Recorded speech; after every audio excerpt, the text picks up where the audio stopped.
And we are doing the Week 9 recap of SNCFL. So, for anybody who's interested to hear what Darren and I have to say, basically just going to kind of look at SNCFL results this week and also go over some strategy, some concepts, some different things that you can use against your opponents.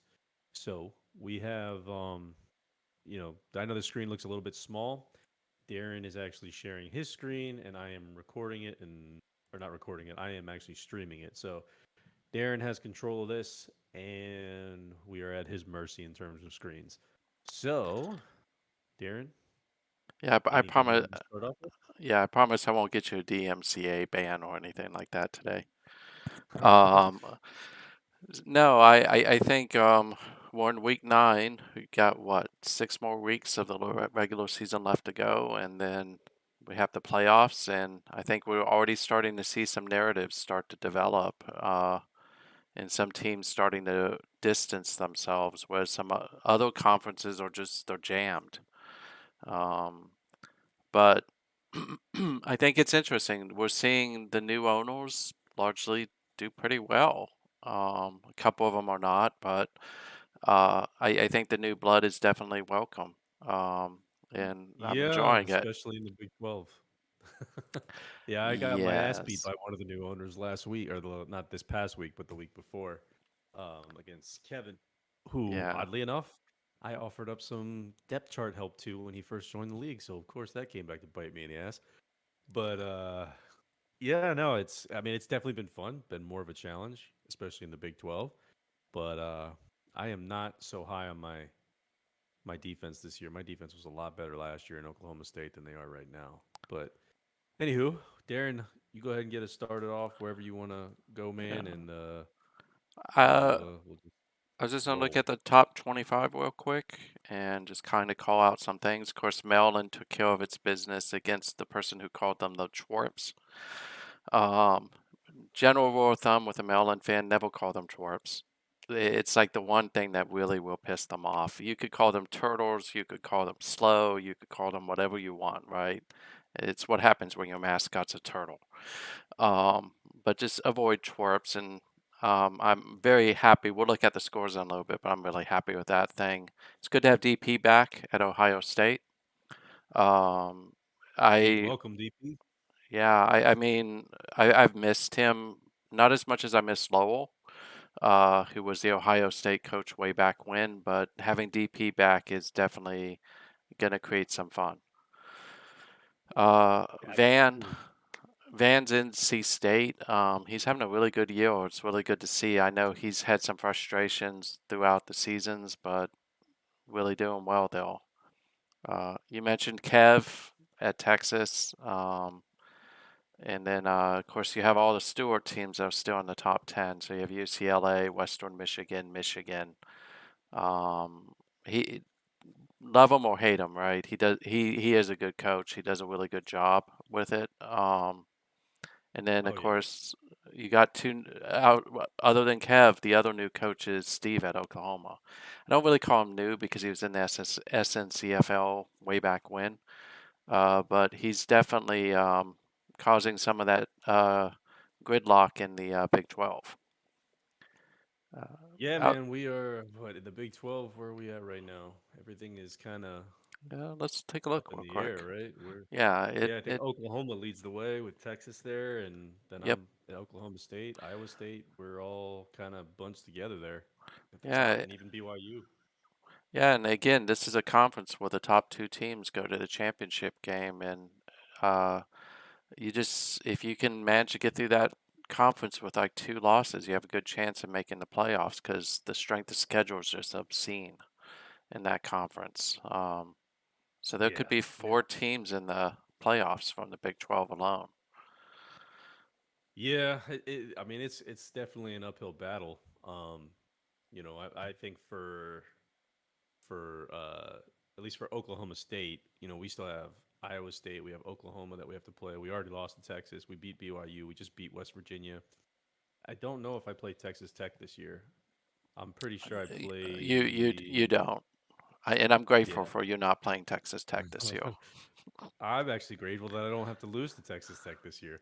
Uh, but yeah, no, I mean, I mean, I play Skelter at Stanford too, so my schedule, my last four games are going to be hell with Iowa State, Baylor, Stanford, and Oklahoma. So, but you look at other teams like Texas is stacked. They just kicked the shit out of me pretty good. Oklahoma is running doing pretty well.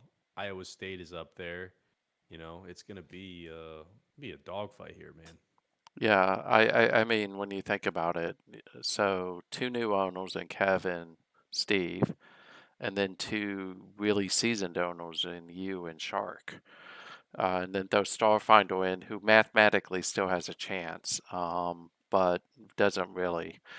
Um, and it's competitive, but I mean, he can really cause a lot of pain to a lot of different coaches. I think him and a couple other teams can actually really disrupt that race pretty hard. Um, Oh yeah, playing spoiler. yeah, and some people enjoy that. I do feel bad that I think I've single-handedly caused the demise of Badel.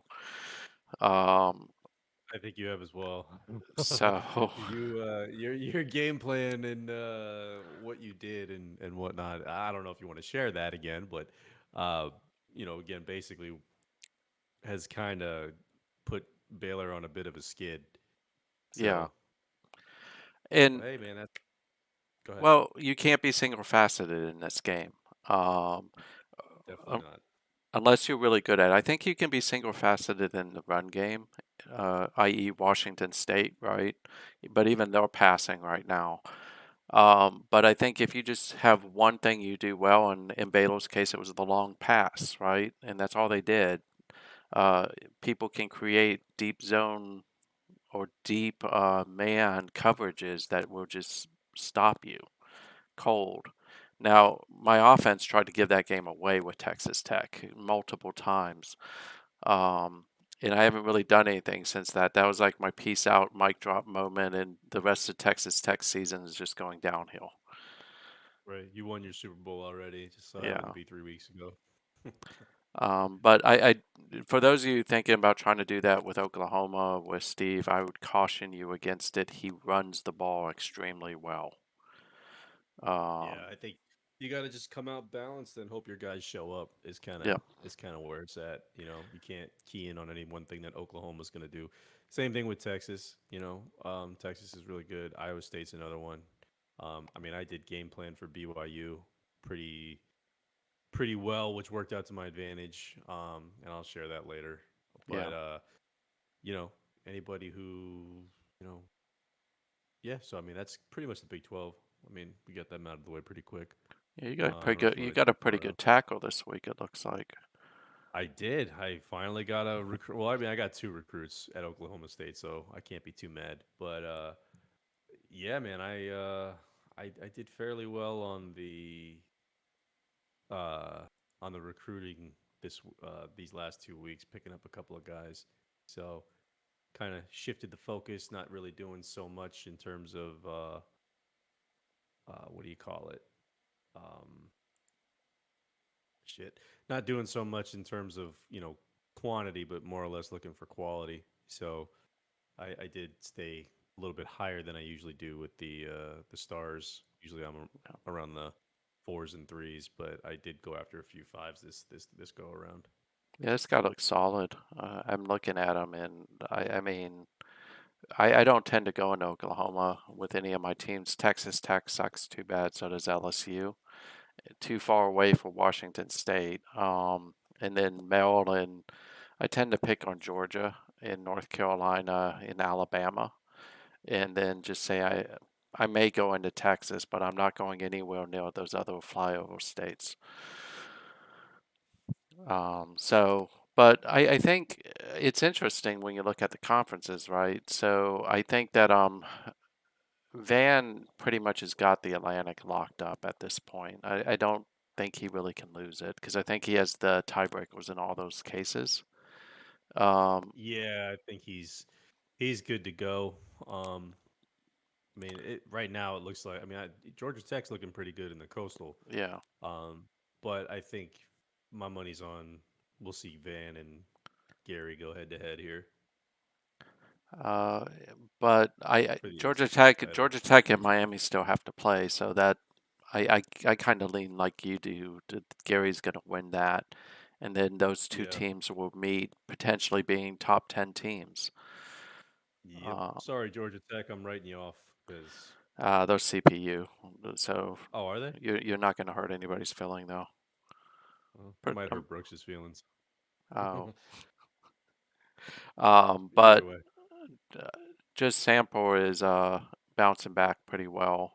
He had a pretty hard schedule at Florida State, and Yeah. I think that's really it in the ACC for human coaches. I know I always Truth be miss told, somebody. Florida State ever opens up, I will 100% jump in and take them. So, just FYI. Just remind me if that ever happens. Oh, I will. Um, but I mean, if you look here, just Sample, the dude's recruiting like a nightmare. Look at that. Those are all 5 stars. Yeah. Van just said that he pulled his highest recruit ever at NC State. Who what did you get, Van? Just out of curiosity. I mean, we can look it up, but what um what was the player? It's this dude, I Oh, free think. safety? Yeah, Otis Griswold. Whoa, That's a that is good look. That's some good looking. I didn't recruit him, so I don't know if it's that good, but that is a good looking scout grade just from the beginning. indeed. That you can't be mad at that at all. Except for he's from Lynchburg. Eh. He's not going to show up to class, man. Um, so I just don't like that he's a gentle performer. That's where I would draw the line there. yeah, but chances are gentle performer. He's Gary's type of guy. Mm. Um, but Very true. Very true. I mean, Florida State, I still hold a grudge after he took Asa Garcia from me last year at quarterback, but I'm not gonna complain too loud because I did see Maryland's recruiting this week. Um, and I can't So really you're good. complain. I should be. Um, American Athletic, Cable's struggling a little bit with Central Florida. I guess McCulloch was a lot more important than a lot of us thought. Um, and McCullough, he was the man. He was the man yeah. there. He was one of the better quarterbacks that came out Yeah, um, he's actually doing in the well in the draft. WWPF. Um, I Truth think be he's told, I actually have a playing. Yeah, I got to go is back and he? look. Yeah, he is actually. I'm trying to remember who drafted him. Oh, I'll look. But I do remember seeing him in the. I looked through the weeks and I remember seeing him and just mentally noting that he is actually starting and seems to be doing pretty well. Yeah. Hmm. I will have to go take a look myself because I am not up to speed on the WWPF. But the good thing is, it looks like Cable's still recruiting well. He got a quarterback. Take a look at him real quick. Yeah, see how he scouts. Average man child. That's an interesting one. But Gary That's was, yeah, that is actually skeletal. Um, so couldn't uh, have could not have had a better description right there. I wonder if Brooks put that in the game just for skeletal. So Oh man, Big 12. This is the one we were talking about, right? Just that's a pretty smart. yeah, So Van says he doesn't recruit anybody ranked over 500 who's not within 100 miles of Raleigh. He can't compete for those guys. That's not a bad tactic. That's a pretty smart recruiting tactic. it's a good tactic because there's some good talent in North Carolina. I think you're hitting parts of Virginia too. Yeah, Um, but I think if he continues on the path he is this season, I don't know he's going to have that issue. He'll be able to recruit people who want to go to a team that wins.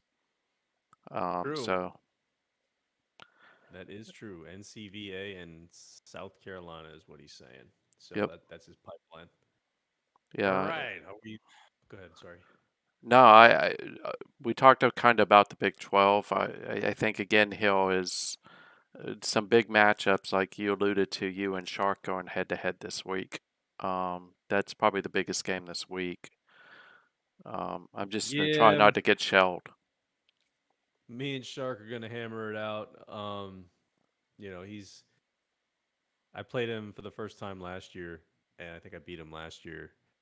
But he was the Cinderella team last year, if I'm not Yep. mistaken. And this year, his team is definitely much improved. They're ranked as opposed to when I played them last year. I don't think they were ranked when I played them last year, but they're ranked this year. So he's on the up and coming, and I gotta figure it all out and make sure I can keep pace with the Oklahomas and the Texases. I mean, it's really, I mean, for me, it's going to come down to Oklahoma versus Oklahoma State. Um, if I manage to get by Iowa, Baylor, and Stanford, that last game of the year, Oklahoma and Oklahoma State is going to be a key component to getting into the playoffs. So, Yeah. uh, but yeah, no, some good games coming up here. It's hard to believe that Oklahoma's only loss was to the CPU to Wisconsin. That Yeah, that that's Wisconsin. insane. Wisconsin just beat my other team this week, Iowa. So, Good segue. Um, indeed. so, um, but yeah, I mean Wisconsin. I mean they have one loss, and I forget who they lost to, but I think they may have lost to Maryland. Um, no, they lost Mm, to Michigan, uh, who isn't a bad team. It's actually probably the best team that Michigan's had in a while. Um, but yeah, so the big game this week is number one versus number two, part two. Um, because Michigan was number two this week, and Maryland and Michigan faced off. Now Maryland and Ohio State does. This one's going to be one where I'm going to have my passing defense spot on. yeah. Because Ohio State is nasty. Uh, I played them earlier this year as Iowa, and not to keep dipping into my own pockets here, but they beat the living crap out of me yeah, to the tune of 38-10. I mean, I had it close in the first half. I think I had it. It might have been tied or look, yeah, we were tied at the end of at the end of the half, and then they just kicked the crap out of me in the second half with the passing game. yeah. It, Stewart won't like to hear this, but I actually worry more about Ohio State most years than Michigan. Although this year I did put significant amount of game planning in for Michigan. Ohio State is, I'm going to be noodling that one tomorrow pretty heavily, trying to figure out how I stop that passing attack. Which, of all the teams to do it with, Maryland's actually got the tools to be able to do it because they have those very fast safeties and cornerbacks. Yeah, no, you should be. You're well equipped, Yeah, so you're definitely more equipped than Iowa was. But at the same time, you know, DP's a good coach. yep. Uh, the Skelter just text me saying he's far below average assholes. All right. So, Oh man, God, I that's love the that. guy. I love Skeltel. Um, Yeah, he's awesome. I But yeah, think man, it's go ahead. no. Go ahead. No, I was just gonna say, I think this is gonna be fucking awesome game this week. If you're gonna watch a game, you know, in terms of like watching the 2D, I think Maryland versus Ohio State is gonna be the one to watch next Yeah, week. So that is probably where I'll watch. I won't spend my time watching my own games. I'll watch your game. I will say Maryland exploded this week in recruiting. Um, I mean they already had this dude, but all everybody else is new. So they put in what, one, two, three, four, five stars. And this is a guy, I love this dude. I recruited him pretty heavily, so I think I've got Marcus Witten, but without the interception problem. Mm, that'll be good. That's. I mean, if you got, if you manage to get that, Yeah. that's a game changer right there. I mean, Well, most of my problems are, and again, not even just my problems, but most of the league problems and itself are, the turnovers, right? That's where That's where you normally get got if you're going to lose a game. It's usually because of turnovers or time of possession. But what we also noticed and what we were kind of talking about privately was is we think that intelligence is now having a bigger impact on the sim engine than it did in years past Yep. in terms of the quarterback play. So for anybody who's listening, just keep an eye on that when you're recruiting because that's what's that's what the best in the game is kind of noticing, a la Darren. I was gonna say it's Frankie. Oh yeah, Um, no, not even close. I barely have a team at this point. So yeah, you can say that. In fairness to you, you've what moved and had a whole bunch of other things going on, so I think you get a pass this season. So yeah, it's been a busy year. yeah, But yeah, nonetheless, though, I mean, we're talking strategy and kind of some recruiting stuff. I mean, in terms of, like I said, we're just talking about quarterbacks, but if you're looking at quarterbacks now, again, we're just going to repeat it for anybody who just joined the stream because I just saw a bunch of people load up and yeah, come in.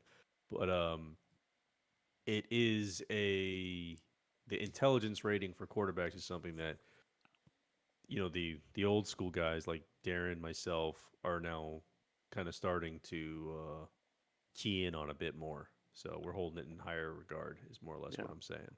It used to be that if you were doing a gunslinger, it was arm strength, accuracy, skill. And Hmm. if you're looking for an accurate quarterback, it was intelligence, accuracy, skill.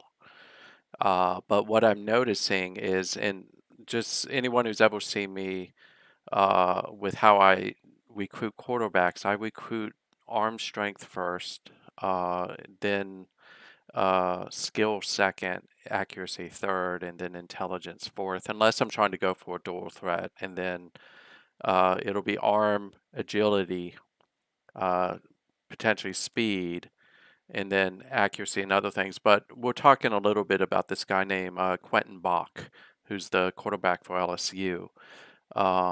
When I show you, this is why I had the epiphany, like Frankie was talking about, is intelligence actually matters. And I may now be prioritizing intelligence as high as I do arm strength or accuracy because what I'm noticing is a similar quarterback I have on a different team is just he sucks, and it's because he's stupid. Um, and by Yeah, I got stupid, two of them. I got two of them on Iowa. uh, So I feel your pain. yeah, Texas Tech has guys who have no arms, no brains, maybe have some feet and no skill. And everyone's like, "Why aren't you throwing the ball more?" Well, I mean, I think I could actually throw the ball better than these two quarterbacks can. It says something when I convert a running back to quarterback. Oh, I did the Um, same thing this year. I yeah, moved I moved a running back who's never going to see the field in Iowa to quarterback, and he's yet to get a snap. I'm kind of saving. I don't know what I'm saving the package for at this point. I'm 4-4, but he's but eventually he'll get on the field, and the point is that my quarterback is so bad that I'm now running a dual quarterback system, where one guy has the yeah. uh, better arm intelligence, and the other guy is the speed. He's the athlete. He's the guy who I can run the option with. So, but yeah, I mean that's where we're at right now, unfortunately. Yeah, we're just gonna bump over CUSA and FBS. There are no humans, and no, this is, I mean, it's UTEP, North Texas to lose, and then it's Florida Atlantic and Marshall, really to lose in the East. Um, So sorry, I don't mean to go back, but Van yeah, said he completely agrees on the quarterback intelligence, with one exception. He thinks average intelligence with high skill option quarterbacks do better. And he also said NC State is agility, skill, speed, yeah, arm. That's what he's looking at. Yeah, I think it depends on the system you're yeah, trying to run. yeah. So I think he's dead on when you're talking about options. You're treating the quarterback as a running back. absolutely, yeah. No, you could not be more correct there. Yeah. So generally, when I have an option one, Um, it's speed because I like going to the outside as opposed to inside. Um, if you're going to do a lot of quarterback draws or quarterback internal runs, you probably want to have agility and strength. But when I choose a running quarterback, it's agility, hands, speed are the top three, and then skill I do look for, because what I have noticed is exactly what Van said is with dual threat quarterbacks, you want them to have skill. Yeah. Yeah, well, I mean, you got to know the position, right? That's Yeah. for those for those who don't know, that was one of the big things that Wolverine kind of emphasized the last update was, that positional skill is going to have significant impacts on player performance going forward. Yep. So just something to kind of keep in mind. So if you see a guy, if you're basically have a position battle, maybe give the edge to the guy who has, the better positional skill as opposed to the better actual ratings. So Yeah. And I do that today with my offensive line is if it's a tie, I go with the guy who has the skill over the guy who has maybe slightly better pass blocking. But I'm looking forward to that because I think with RPO and dual threat, I hope they do this. Those are two systems where you really need to have skill because it's the knowledge of when to pitch, when to throw, when to pass, or right, when just to it's keep all it. it's decision making, right? And that's where the Yeah, intelligence rating is kind of that's where the intelligence rating basically gets triggered. It's why, if you look at Iowa, it's why um, Gant is such an idiot because he completes probably if I'm on a good day he's probably completing 40% of his passes because in RPOs and whatnot he's just not hitting the passes, right? Despite his arm and his accuracy, his intelligence, he's a 62. You know he's pretty much an idiot at this point. yeah, So he struggles, man. He struggles. Like the backup came in, whose intelligence is not much better, but it is better. But I don't have him throwing RPOs. He's you know, his first game in threw 3 touchdowns, and Gant threw 3 touchdowns in 4 games. So take it with a grain of salt. So yeah. see, not much better, but the arm is there, the accuracy is there. As far as the RPOs are concerned, yeah, maybe Gant will get better if I stop calling RPOs with him. But at the same time, he just underperformed. 3 TDs and 5 or 6 starts, and then the next guy comes in and has got 4 and 2 starts, pretty much. I don't even know if he was starting, but anyways, 2 quarterback system for me over in Iowa. But yeah, no, that just kind of we're just kind of emphasizing that the intelligence is kind of what is a big driver here, for the position. I was just looking at Van's quarterback real quick. Damn, that's some skill. This is a Gary quarterback. It is such a It Gary is. quarterback. He It's the leader right there. doesn't value Oh, prestige at all. and he's from Northport, Florida. That's down the street from me. Yeah, this is a solid RPO quarterback. Um, It's a really good RPO quarterback. yeah, I mean, how's he? Yeah, he's running. I mean, the throwing percentage isn't that great, but the fact of the matter is if you look at like the first and the 20 and 40 yard plus plays, he's efficient plus he's explosive. Yeah, Or he's I, not as efficient, but he's good enough and explosive. yeah. I Push mean, bone, bone. That's what Van said. I I think the challenge with the RPO is you need to know will wide receivers need to be. And I've talked about that one before. Will because of the way RPO is designed, um, when you get into the four wide receiver sets and things like that, it's not lined up the way you think it is.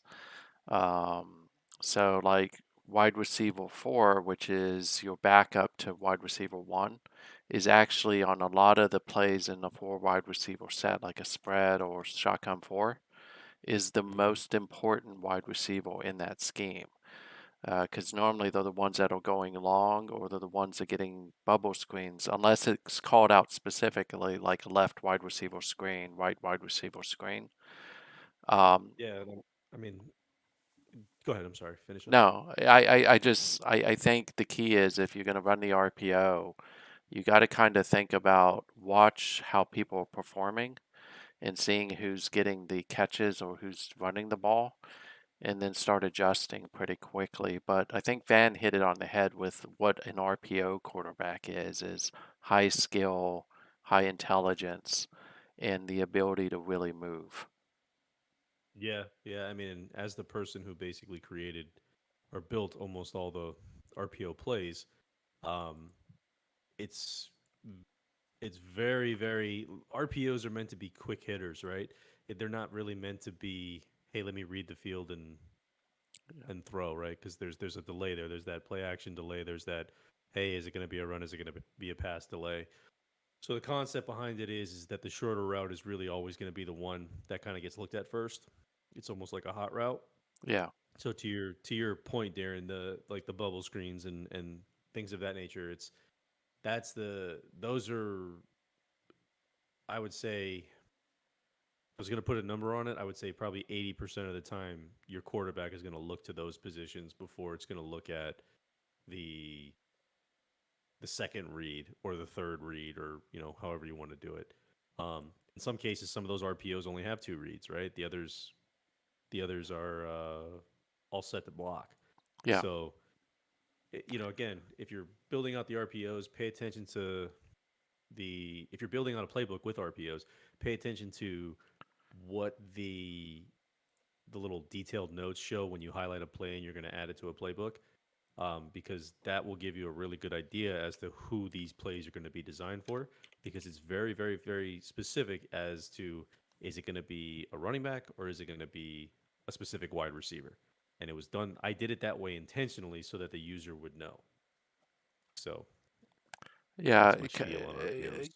Kind of to what Frankie's talking about is one of the things I've noticed a lot of coaches aren't doing, and they really do, is really look at the graphic. So when you look at alert screen, these guys are all blocking, except for this guy who's actually getting the ball, and then this guy who's getting the ball. Right, so S that's a 100% play right there. That is a 100% to Yep, that RWR on the right. That is a 100% play. That if they throw the ball, that will 100% go to that RWR yep. every single time. So what that now means is these guys, you gotta, when you're doing your formations, you gotta consider that they've got to block. And especially Hmm. this guy has to have the ability to block. And this is a four wide receiver system, so there's no tight end in Hill. Or actually, yeah, there's no tight end in Hill. Whereas if you look at Lookie, which is one of my favorite plays, and this is one of the few RPOs I will actually play. And Frankie, for transparency, I modified this one. Um, Oh, that's Probably fine. 2 seasons ago. Only because what I saw was um, just the play person in me was like, the best thing is make the defensive guy collide right heel by making Oh one no, go out. Yeah. and you know what? Your concept may be better than my concept. To be honest with you, I didn't get too creative with it. I actually copied the majority of the plays out of Madden, Yep. and then I just applied some logic on our side. So you know, well, I shouldn't say I copied out of Madden, but I found some playbooks and I copied those. Yeah. But yeah, no, I mean these, and again, if you're a modder, you can definitely change what I built, Yep. and more power to you if you do, because the more plays we get, the better the sim engine is, and I probably have to go start burying my head again and start building some more plays out. So yeah, Yeah. Yeah. I've got a couple that I'm testing in a sandbox just to make sure that I'm not seeing weird stuff before I let them into the league. But I, what I will say is always with RPO, you should be looking at the graphic because, like Hill, you got your guard pulling, so now that guard has to have the ability to pull, which means agility and speed. Otherwise, what you're going to find is that you're just going to get clobbered all the time. So I started to get better at RPO when I was like, okay, I'm just going to look and see actually what's going on. And I think that made it to where I could actually start using it. Now, for transparency, most of my playbooks don't use RPO anymore. It's not because it's bad, it's just because uh, it doesn't fit the schemes that I'm building. Yeah, and I mean there's that too. I used pretty exclusively last season. I used my wide receivers as running backs because I had a bunch of good wide receivers last year at Oklahoma State, and this year I was not getting the same type of production out of my wide receivers. So I kicked out the jet sweeps. I removed the end arounds. All that stuff came out of my playbooks, and yeah, I mean, you very rarely will you ever see me run with a wide receiver now. So it's it's different every season, right? You got to Yeah. build your team, and you got to kind of go from there. Yeah, like with Maryland, I probably could run the ball more with my wide receivers because I have Allard and Bittner, who are both just speedy, good hands guys. But I'm worried about them getting hurt. So I'm like, I'd rather just have a free safety, spare them in the back when they're trying to catch the ball than having a huge defensive tackle take them out. And it probably doesn't play into the game, but that's always in the back of my head. I remember my brief football career where a coach put me in and we were playing some team and I weighed all of 110 pounds and here comes this big like 215, 250 pound lineman straight at me and I'm like, I don't even know what I'm gonna do with you. I'm gonna fall down and Yeah. trip you. So Yeah, I remember that you used to have to cut the knees. That's what they would tell you. I remember playing too, being a yeah, 125, 130 pounds. Sure, go ahead and hit that 250, 260 pound, you know, pulling guard. yeah. Yeah, Well, all right, sure. Let me go ahead and do thankfully he that. pulled past me and I got to at least put a little bit of pressure on the quarterback. Where he completed the pass. I didn't really put pressure on him, but at least I didn't get clobbered because he went in clobbered the guy who was much bigger. I think he felt sorry for me, so he just missed me intentionally. Oh, Uh, I never had the luxury of somebody on the football field feeling sorry for me. You yeah. lucky bastard. Well, I think later in the game he probably regretted that when I came on and I suddenly realized I was the kicker. Um, Oh, and it was probably like I should have hit him, especially there you go. when I converted the field goal. So. Oh yeah, Um, I'm sure coach was pissed at that, or his coach rather. Yeah, probably you could have taken him out, and then they got the other guy who just runs straight at the ball and kicks it, and it's going wherever it's going. Was this kid soccer styling it? Um, but I think Mac just kind of get back. Western Michigan is one of Stewart's team. It's the only team in the MAC that really is of consequence. He'll make it to the playoffs. No one's going to get in Western Michigan's way. He took me off the schedule, so he's got that. Oh, Stewart's running scared. I'm No. just kidding, Stewart. I'm just Well, kidding, Stewart. I think we all got sick of playing each other 5 or 6 times in a season. And it was just like, Jesus, how many times do I got to play you? It's like that kid that you just knock down and just keeps getting back up, but then he starts clocking you, and you're like, I don't want to play you anymore. Yeah, I don't want to play any of you fucks because my division is so stacked now that I don't feel like I can overcome anything anymore. A one or two, I don't think I can overcome two losses anymore. So by Yeah. playing one of you guys, I'm going to be really fucking myself. I the Big 12 is just obscene this year. Mountain West, Skelter's on a 4 game winning streak. Took With over boy, Boise and he's running shit, right? yep. I think the only other team out here is Air Force with Don. He's getting back on track, hopefully. But Colorado State's going to win this division more than likely. They pretty much do every year, and then it'll probably be Nevada. But who's Colorado Skelter get State. this week? Skelter gets Nevada. We'll see how well he does. They're both on a 4 game winning streak. Skelter's the favorite too. Look at that. Yep. And he actually just texted me a minute ago. Hold on. Oh, Stop talking about wife me. is no wife is only one two. Thank you. Yep. Sorry, my wife came in and brought me a couple more beers. Yeah, Thanks, babe. but Yeah. So he's recruiting well too. So yeah. I was told by Skelter, and this will go on the record. 4 and fucking 4. Fuck the fuck off. That was the message to me. So I love Skelter. He's Uh, always good for content, man. He's the best. so If for we could ever get him back on here, yeah, for context, what he's talking about is this. he is. Uh, He's talking about Louisiana Monroe. yeah, they lost to Texas and A&M, who's a CPU team, who, in fairness, has taken out at least two top teams this year already. So I think they took out Georgia, if I remember correctly. Uh, um, but Van said UW lost at Utah and lost their starting quarterback for the season. oh, that's gonna hurt. Yeah, Did, there you go. wow, 42-37. Yep, they lost him. Wow, he's out for the. Broken hip. Oh man, that's that old Bo Jackson thing. Yeah, and he was having a pretty decent season too. 21 touchdowns.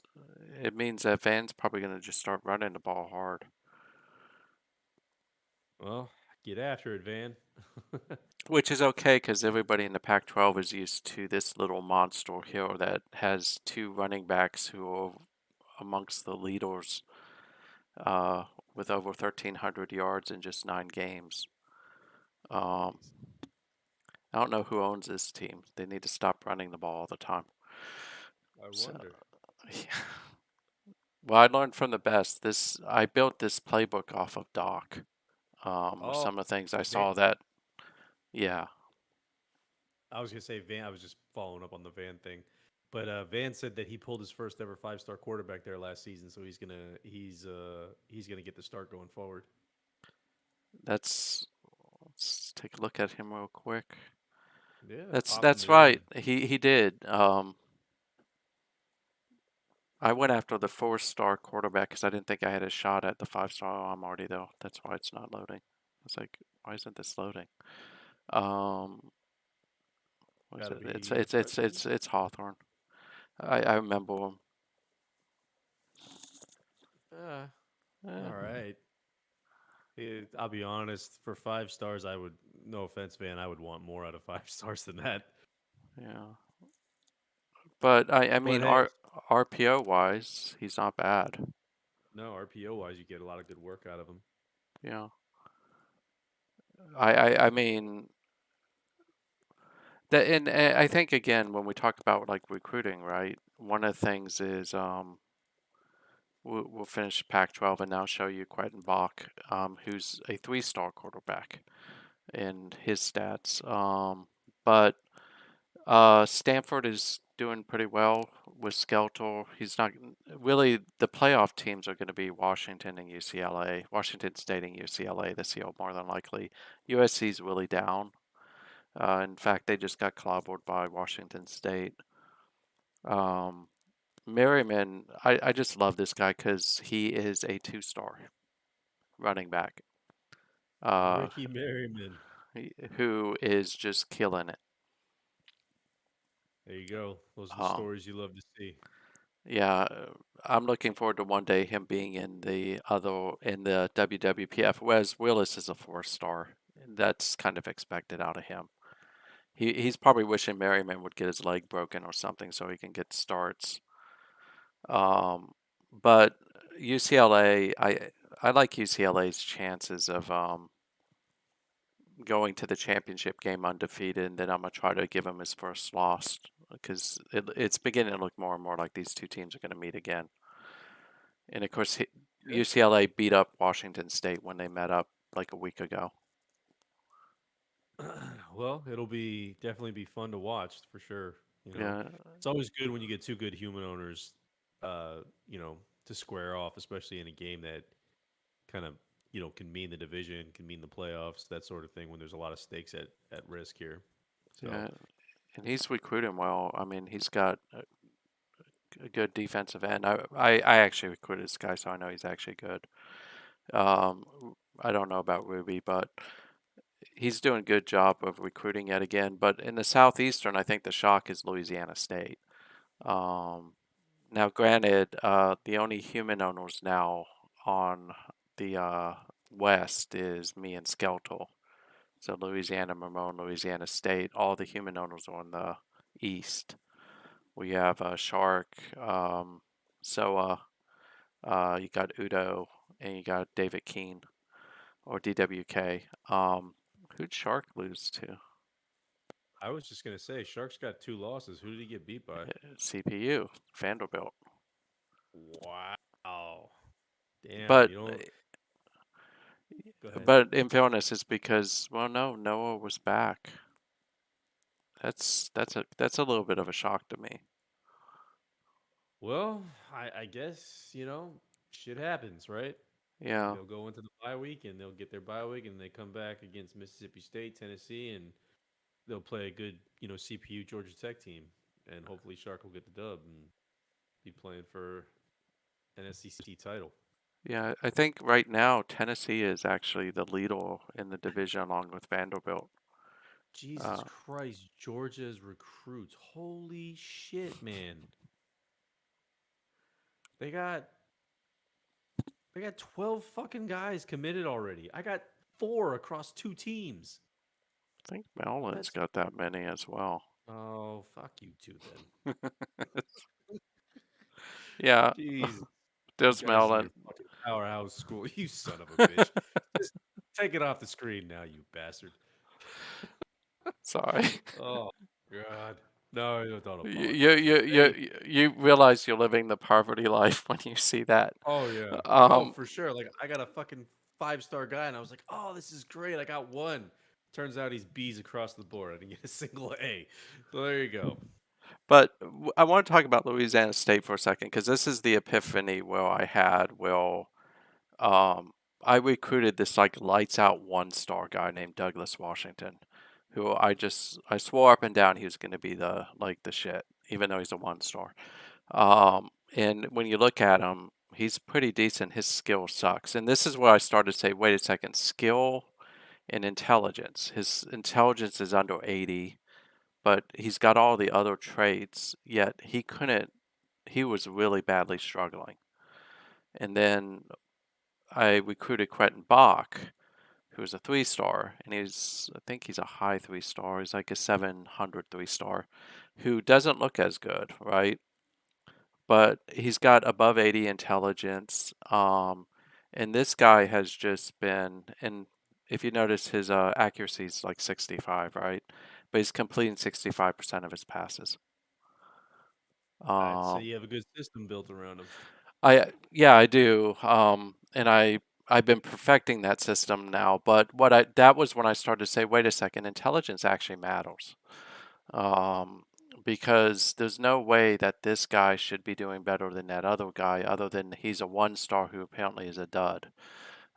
Which again, I think you and I both suspect that there's code inside the game, right? That may determine if somebody's going to be like a hidden gem superstar or they're Yeah. a Well, high-ranking dud. I'll put it this way. I don't suspect it. I know it. I know that there's hidden ratings that not hidden ratings. There's a hidden rating. I know of one. I don't know if there's any more than that, but I know of one that is essentially a like a booster because it's a potential, right? It could, you know, it kind of has an impact on how well your player can progress throughout his career. Yeah. So there's a potential rating, and again, a lot of it does boil down to how an owner uses a player, right? And to your credit, you were trying to use the 1-star guy, but he was 1-star for a reason, Yep. and it wasn't working out the way that you hoped. So you switched to the other guy who didn't necessarily look as pretty, but for what you were trying to run, he actually worked out better. Now does that mean that his skill set was more geared towards what you were trying to run? Possibly, but it also means that he probably got a better potential too. So Yeah. So, more of the story is I think if you're recruiting 1-stars, don't recruit quarterbacks. Um, Running backs, good. Every other position, probably good, but quarterback, probably not where you want to go get a 1-star. Um, these two, I want to see what they look like because I have a suspicion that they're going to be pretty good.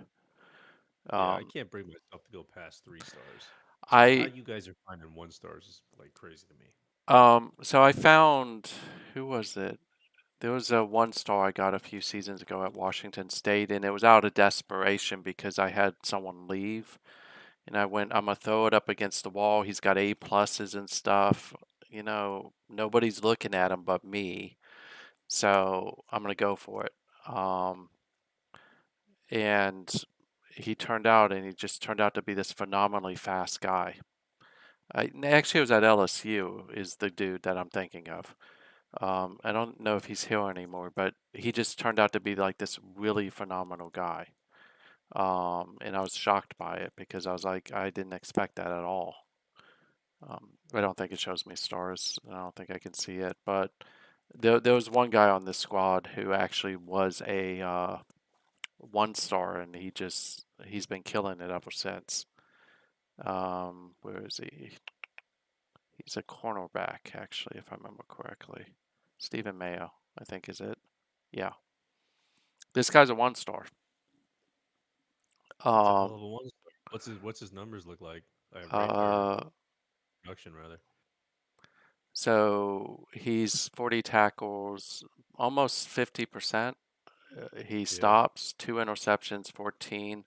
Now, granted, he's not playing against the top guys on the other side all the time, but that's a pretty good target complete catches allowed to target ratio. Actually, you want it So up, you want it under 50. you do. Let me pop that back up for me real quick, Okay. Darren, because I want to ask you your thoughts on this. Do you take so the way that I look at the stats, so you look at the pass defenses and you look at the catches allowed and you look at um the targets, right? So when you say 47, out of 99, you're obviously saying 50% there. Yeah. But when you look at the passes defense, are you then taking that into account and saying, okay, so if it's 14 of the 47 of the 99 targets is which he impacted? Because it Um. could be bad throws, it could be drops, it could be a number of different things, right? Well, not a Yeah. number, but it's one of those three things. So I think the rule of thumb that I use is if it's I had some math I did a while back that was like if it is like if he contributes to more than somewhere around 20% of the reason why they missed, that's good.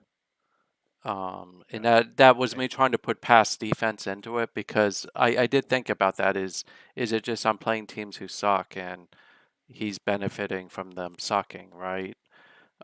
Or is it that he's actually contributing it to it? Because in WWPF, which is the pro football version, right? For years, I've been trying to figure out how to increase pass defense uh, and get a better target catches allowed. But I think if the number's roughly around 20%, I'm good with that. I think that that's a good number, meaning that 20% of the time he's actually defending it versus the other time, maybe he's just doing something to throw him off. Right. Yeah, I mean that's fair too, right? Like he's jamming the route, he's Let's see. causing the bad throw, something along those lines. Yeah, I mean, my stance on the WWPF. I haven't tested my theory in years over there, but my theory has always been that the agility rating always leads to interceptions. Yeah. As weird as that sounds.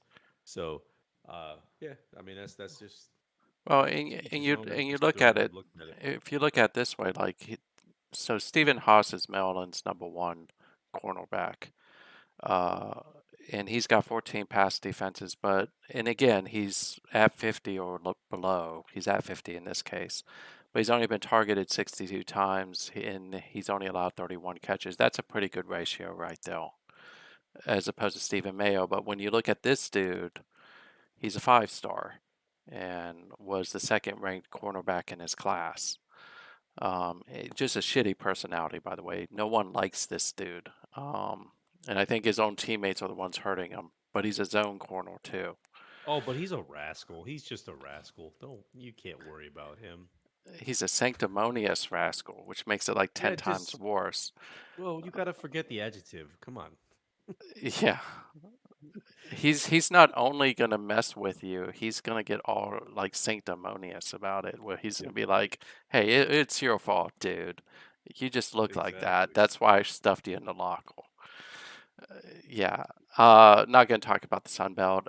Georgia Southern. Actually, I forget. DWK has Georgia Southern now. He just took them oval. Um, and it looks like he could be on pace to. Sun Belt is like the Big 12, where the top two teams face off for the title. Um, because there's no divisions, but he's doing good. New Mexico State has been an interesting surprise. I didn't expect them to be ranked because the ranked team is typically Louisiana and Lafayette, but since Max left, they've been in a free fall. I remember when at one time this was where all the human coaches was in the I was Sun going to Belt. ask you, does somebody own New Mexico State? Is there like a human player over there? Nope. The only one is Georgia Southern, and that's DWK. Gotcha, gotcha, Because gotcha. back in the day, you had me at Texas State. You had what's his name? OK, a Bandit at Idaho. You Yeah, had Louisiana Monroe was in the Sun Belt. Skelter had them. Gary had Appalachian State. I remember that. Um, Max had Louisiana Lafayette, and there was someone who had Southern Alabama for a while. And then Troy was also a human team. And of course, Arkansas was in the SEC, but when I moved Skelter, I had to drop Arkansas down into the Sun Belt, mostly because they sucked. But yeah, this used to be like the place where it just was wide open. Um, Yeah, yeah, and then of course it all of still us kind of left. is. It still kind of is in the grand scheme. I mean, Georgia Southern's on top, but Yeah, New Mexico State being ranked. Who did New Mexico State beat that they're ranked? I mean, I know they're 7-1, which is pretty impressive, but they haven't really beat. they got to have some key. I mean, Arkansas is probably their best win. Well, not really, because Arkansas is in that bad division. I would say new. Yeah, they don't have a key win. They're just getting it because I guess they're 7-1. Like maybe Um, Missouri still in the SEC. Maybe that's where it's coming from. yeah, that Missouri's still in the SEC. That's Army's probably an where it's coming independent, from. but I mean their schedule's pretty weak. So Yeah, they're cakewalking their way in. yeah, Well, so I think the interesting thing here is just I think the key takeaway is intelligence matters if you're a quarterback. Don't overlook it for all the other attributes. Um, Running back, I will say someone asked me the other day in a different thing about counters. Counters are very good as a running play, but you need to understand that it takes a lot to get a running offense built around counters and off tackles. You've got to have really good tackles and guards. Um, Whereas it's a little bit easier to do sweeps and pitches. But if you manage to get the right dynamic in place, and if we look at Steve at Oklahoma, he runs counters and off tackles mostly. And if I were to show you like what he did to Texas Tech, um, well, I actually did better against them than I thought I would. So, but still over Jet, 200. yeah, and then if you look at the play analysis, and by the way, this is how I game plan is I go to play analysis, I see what people are running. But if you look at it, 5 yards per carry, 7.5 yards per carry, I managed to stop the counters. The five, he again is he's got a really good offensive line, and that's how he's doing it. So wrong one. If we look Yeah, at that, sometimes it's just sometimes really what it boils down to is just the players, right? Like yep. whoever you're rolling out there at the moment is they're either going to show up for you or they're not, and that's the way it goes. Yeah, you look at this like Wesley Golf is one of his top linemen. Dude's 85 strength, 59 agility. He's slow, but he's a guard. That doesn't matter. 84, 81, 79. That's he's pretty much a model. How big is he? Yeah, he's over 300. Oh Um, yeah, he's he's gonna murder your linebackers on a yeah. or on those counters, right? Because It if I'm not mistaken, the play art it does pull the guard on those counters, doesn't it? Yeah, it does. If we go, I'm on Maryland, so let me go there. Uh, I'll just flash forward through my playbook real quick because everybody's like, freeze frame. Um, and I'm not, guys, I'm not hiding anything. It's just, it's one of those things where I still want to win the title, so I'm not giving everything away. But if you look at the run play, like we'll just do I formation. Um, Okay. there it is. So yeah, they're not pulling, but Yep. you've got to have the ability to fullback matters, and that's one thing that I've learned at Maryland because Maryland does run counters, and a lot of them is that the fullback is actually very important in that scheme to me. Um, Off tackle, I don't think that they pull. I do like the slams, so I'm becoming more and more a fan of slams in general. It's Slam the was fun. That was a fun play to create. yeah. I swore it off for a long time. I know you had put it in there, and I was just like, I'm not gonna do it. Um, but if you look at I like actually the slam I didn't put in. That was actually there. I modified it so that it works a little bit differently than it did when it was originally there. I I think it works very well now. But if you look at this, right, look at Maryland with the counters, right? They're massacring people regardless of the defense on counters and on off tackles. But that's because the line is really, really strong and they have very fast and agile running backs. So my viewpoint is always build your system to what you want it to be in the plays you want to run, and then you'll struggle a little bit, but over time you'll get there. Because if you look at like Leo Vang is Melon's main running back now, who's a 4 star. But he has 90 agility, 95 speed, 73, and he's not very strong. But when you look at the line, you can understand that they just essentially are graders. I forget, I think Roydor is the starter. Um, but all these guys, Shark and them are probably looking at going, stop showing us this, Darren. We know that you have like a really good line. Right. Uh, Stop flaunting your shit, bro. yeah, Put it back. I'll put it back. Put Darren, put your titties away, all right? We don't need to see that shit. But I think the point I'm trying to make is if you want to run counters, it's in off tackles, it's as much of an inside run as it is an outside run. So the guard and tackle definitely do matter. Fullback matters a lot. When you get to the pitches and the sweeps, that's where the tackles and the tight end or wide receivers matter a little bit more. Yeah, I mean, and just to kind of put it in perspective, for those of you who, look to those off tackle plays, and I'm probably gonna regret saying this, you know, look at the tight ends that you have on your roster now in terms of, you know, what their run block is, right? Because you have the ability to set formations. So look at the tight ends and where they're at in terms of the run blocking rating and who you're actually setting there in your depth chart. And then look at your worst offensive linemen who are never going to see the time of day at the offensive lineman position and move them.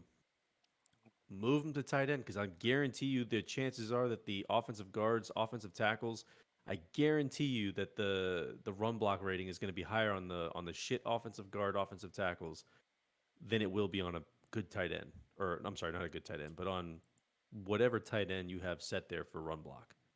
Yeah. Maybe not in the case of Texas Tech, but Well, no. The reality is I actually have one guy that I'm gonna move for that very reason, right?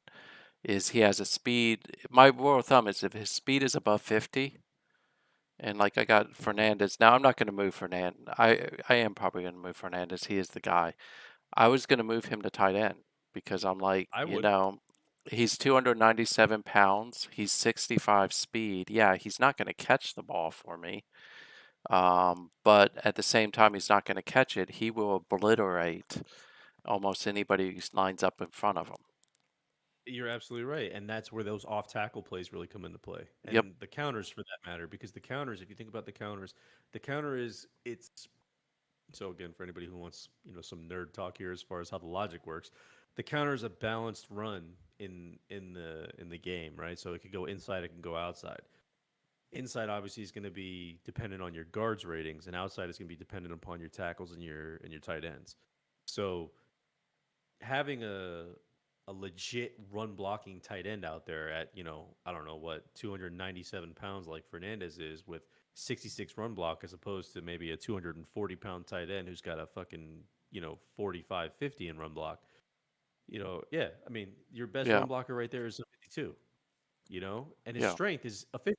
So and Fernandez was what, over It, 70, right? yeah, it's over 70. So he just makes sense to move him. Right, and there's Um, not much difference in speed there, right? Because Riddick is a 53, and Fernandez I think was a 51 or 50 or something like yeah, that. So, but that's the point, that it's just looking at your roster and seeing what you have, and just not being so one dimensional with it. Not just looking at it and saying, "Hey, this guy's in the game, he's a tight end." Maybe you view him differently, yeah. and you can move him around and do what you got to do.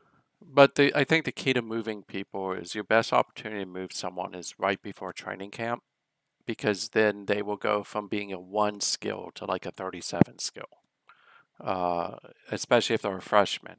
Um, so that's when I try to move them. But like if you notice Edward Smart, he was a running back who I moved to tight end because I needed to create speed in my receiving core. So I moved him, which he's a senior. He's not going to have a benefit because I moved him because he was just the only guy I could move.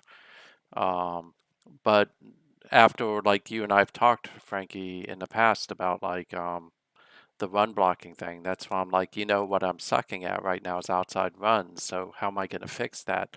Well, I'm going to go take this guy who would never see the field uh, as a guard, and I'm going to move him to tight end where he will see the field, and he's a sophomore. I may actually benefit from that.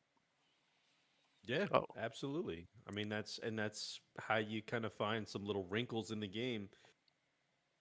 Excuse me, not that you're exploiting, because for everything that you find in the game, somebody else can counter. yes, It's literally you finding a way to almost create a new, not a new formation, but if you're running an I formation, let's say you're running an I formation, you have two wide receivers set, right? But maybe you're just basically making it the big set, in the sense of you don't have a receiving tight end. So the key here is that, yeah, you're not gonna the defense knows you're gonna run out of this formation because of who the tight end is, but it's still at that point it just becomes, hey, we know you're gonna run the damn ball. Is it gonna come this way, and how do we stop it? yep. And That's and really I what it boils down to. and don't be shocked like next week when I have Michael Robles playing running back. So That's true. 36. He's going to be going for those. I mean, you'll see him on the goal line. He'll just be falling into the end zone. at 305 pounds, it's the age-old thing of you just get the fullback to put his shoulder pads into the back of his knees and make him fall forward. Um, s- um, Skelter has a request, by the way. He wants to see your titties. So I guess I am nah, going to get banned. I guess I am going to get banned. nope, not gonna happen. Um, he can see them if he ever joins. But I think the other thing that just in general that a lot of people and I like something that Van said, because I think it's important is you build the playbook for what you want to do, and you recruit for that. And if you can do that within a season or two, especially with the fact that we allow transfers to immediately start, you can pretty much get a team to turn around in like a season or two. It's not like the 4 or 5 year thing that it used to be. Well, I would say depending on what conference you're in. True. That's actually true. Because if you go to the Big Ten like I did with Iowa, um, yeah, you're not turning shit around. You might go. I mean, you'll make it to a bowl. I think it's fair to say you can go to a bowl game, right? But most of my losses this year are against computer teams, and I'm not proud of that. That actually pains me to say that. But there's Yeah. just certain teams I'm never going to beat. Like I'll never like I played Ohio State close in that first half. I was never going to win that game. You know what I mean? I pretty much I would bet that I've never beat Wisconsin.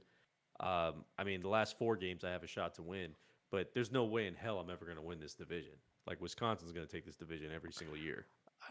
I, So, I'll probably disagree a little bit with you. I think if you well, can until I land get good. yeah, well, I don't think it's a matter of even getting good. I think the problem with the Big Ten in general is it takes a little bit longer because you do have those powerhouse teams. Your problem isn't really in your division, right? Uh, the West, you just got to get past Wisconsin and then get past Minnesota, really, with Starfinder. The problem is you got to play the big boys in the East, and those three big boys are just not very friendly to anybody. Um, Also so, true. like Ohio State, I'll postulate. Um, I can tell you how to beat Ohio State. Now DP may switch it up, but I have a pretty good track record against DP in the WWPF as well. Um, there are certain things that he does that you can key off of. Now CPU is a little bit harder, but the CPU, the problem you have with Ohio State is it's a depth issue, which you can solve in like 2 or 3 seasons if you are able to bring in fast wide receivers, fast running backs, convert them to quarterbacks, and things like that to be able to compete with them. Yeah, no, I Um, agree with you. I agree with you that there's certain positions you can get good at yeah, just by but volume, right? but quarterback is one that you can't get at good at by just playing the volume game, and I think that's what's sinking Iowa this year. Pretty Oh, bad is 100%. 100%. I'm getting my teeth kicked in because I was hoping for my quarterback's intelligence not to matter nearly as much as it does. And that's case in point. So, yeah. I think it's just I think in the Big 12 you need to be humble. Like Texas Tech. I had my mic drop moment with Baylor where I made Baylor look really bad. Uh, and then of course now everybody's doing it, so now I'm like I didn't really do anything. And then I'm getting my teeth kicked in because I don't have a quarterback. And smart coaches are yeah. just going to key in on the run. Well, yeah, I mean that's really kind of what it boils down to, right? Is with a very very good game plan, if you're one dimensional, like for example how Baylor was, and not that we're picking on Baylor, they're just the easiest example because all they do is throw the damn ball deep. But all you have to do is play defense for pretty much one type of attack. You're not worried about the run. You're not worried about getting blown up anyplace else. When it comes to what Darren's talking about with Texas Tech, now he goes downstream and he's got to play Oklahoma. He's got to play, BYU. He's got to play Texas. These guys aren't going to key in on any one thing. They're going to use the entire roster. They're going to use the entire game plan. They're going to use the entire playbook. They're going to run the ball. They're going to throw the ball. And really, what it's going to kind of boil down to is roster strength, rotational bits and pieces, and how the game plans kind of stack up against each other. Now, it's Yeah, not to say that Darren couldn't win any of these games. He absolutely could if his game plan is spot on, but he's already outmatched in two out of the yeah, three areas. So yeah. his game plan has to be spot on in order for him to win. Yeah, you just look at, I'm using Oklahoma because I think Oklahoma's a balanced team. Now the passing game, I can shut his passing game down pretty decently, and I kind of did, although he still hurt me with it. But I couldn't do that plus guard against the run because if you watch, look what he's doing. The reason why the counter was so effective when you get there is what Frankie said before. It's a balanced play. It can go inside or outside.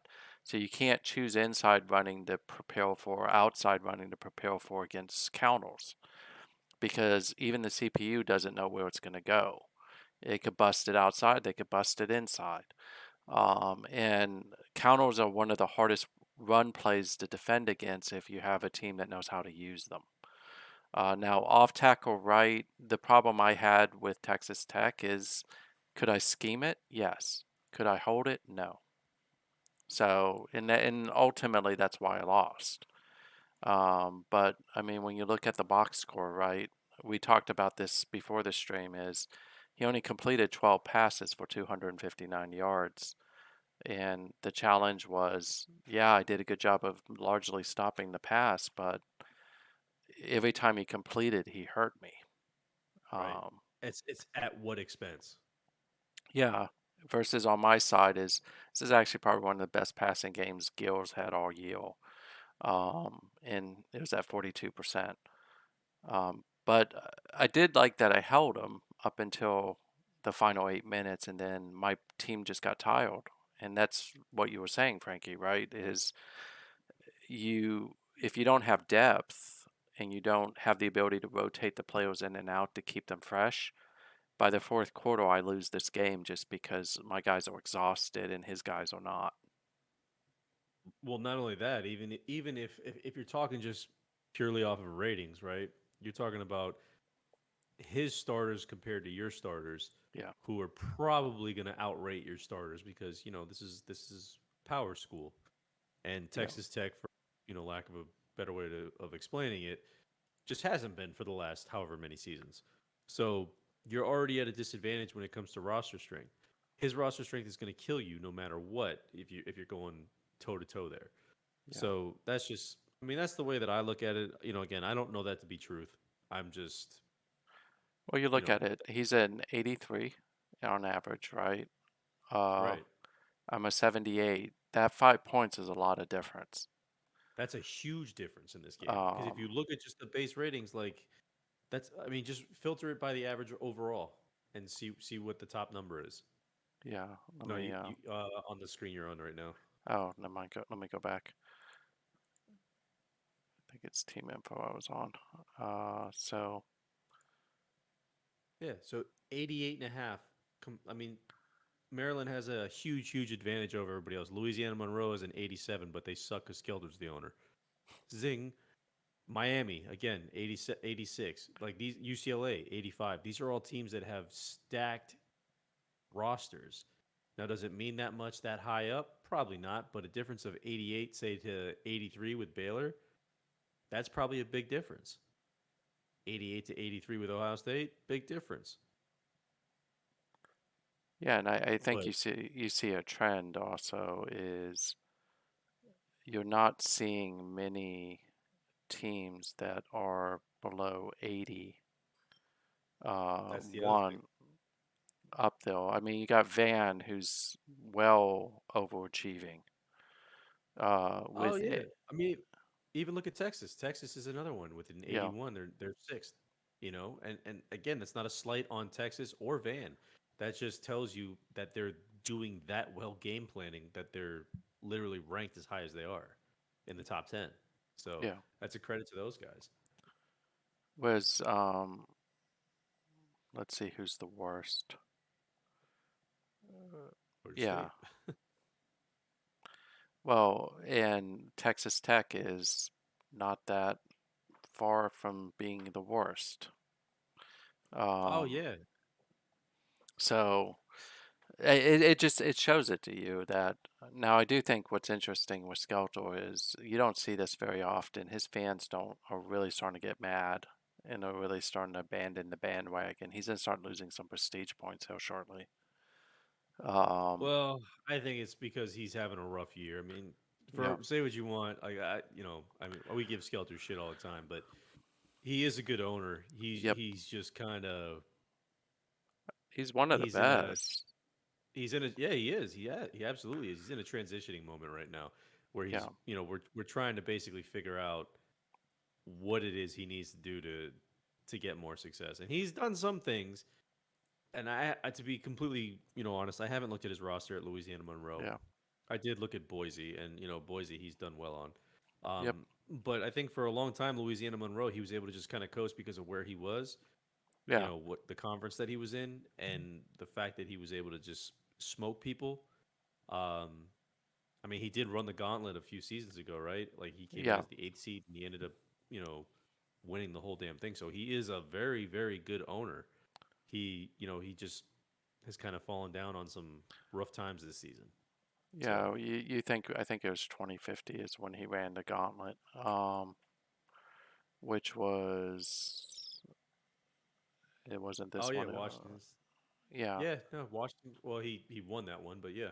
No, there was one year where he truly ran the gauntlet, which was he beat me at Oklahoma, when this is when I This is had the season. Oklahoma. Yeah.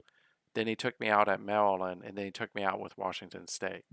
He played me 3 times and beat me 3 times, which I can't remember ever in the playoffs outside of Doc, someone that ever actually did that to me. Um, Yeah. Again, Skelter is one of the goats at this game. yes, and Always it has been, always will be. But and it he just go ahead. no, go ahead. I was gonna say I think for at times he gets in his own damn way because he expects certain things to happen because it's a computer program, and in the reality of it, there's a lot of randomness in it. Yeah. Well, just So think about I'll leave it. this is how much of a goat he is. These 2 championships with Baylor were Skelter. Uh, where else? USC was another one, right? Yeah, USC's championships were all Skelter. So you come downhill. The 4 championships for USC were Skelter, so that's 6. He has 9 championships. That puts him in a club with Doc. That was Alabama. And puts him in a club, I think, with me as the only people who have more than 9, whereas I have 14. So that's a very unique club. By the way, Ohio State's not DP. That was a guy named Lowell who was just obscenely good at this game, and just actually one of these I don't think is Skelter. I think one of them was Zombie. Um, but yeah, the dude is a goat. It's just all of us have those seasons where we're down, and I expect him to bounce back. And I think you hit it on the head, Frankie. Is he went from the Sun Belt to the SEC, and arguably at the time, what was the hardest, still may actually be the hardest side of the SEC, because Alabama, Auburn are pretty high prestige. Texas A&M is pretty high prestige. You've got me, who's now in his 3rd season with LSU, and it's got finally getting them on the right track. And by the way, Skelter had LSU too at one time. It's just it's a hard division and it's a hard conference. Outside of the Big 12, I think this is actually probably one of the hardest conferences. You could say Big 10, but really you take Ohio State, Michigan, and Maryland out of it, it's not the same conference. No, I mean, again, you're right. It's the SEC in this game is pretty much as close to real life as you'll get. Is it's a excuse me, it's a very tough division to play in. Yeah. And again, with the uptick in owners right now, I mean, we've had we've had such an uptick in owners over the last month, 2 months or so that like that division, the Big 12, the Big 10, everything is getting much, much, much more competitive. Not to mention the computer is an actual formidable opponent now. Like before, it was just like a cakewalk. It's not Yeah. that way anymore. Like if you want to beat the computer, you probably have to game plan a little bit. You got to change some things up. You got to do some things different. Otherwise, the computer's going to key in on what you're doing, and they're gonna smack you around. Again, Iowa is the perfect example of that, where I have I don't want to say underestimated the computer, but I don't game plan as hard for the computer as I probably should, and I've been getting my teeth kicked in because of it. So Well, and kind of along the same line with Skelter, right? I mean, Washington State, that's a hard game for anybody because they become a Powell. Marshall is probably one of the best teams in the AAC, right?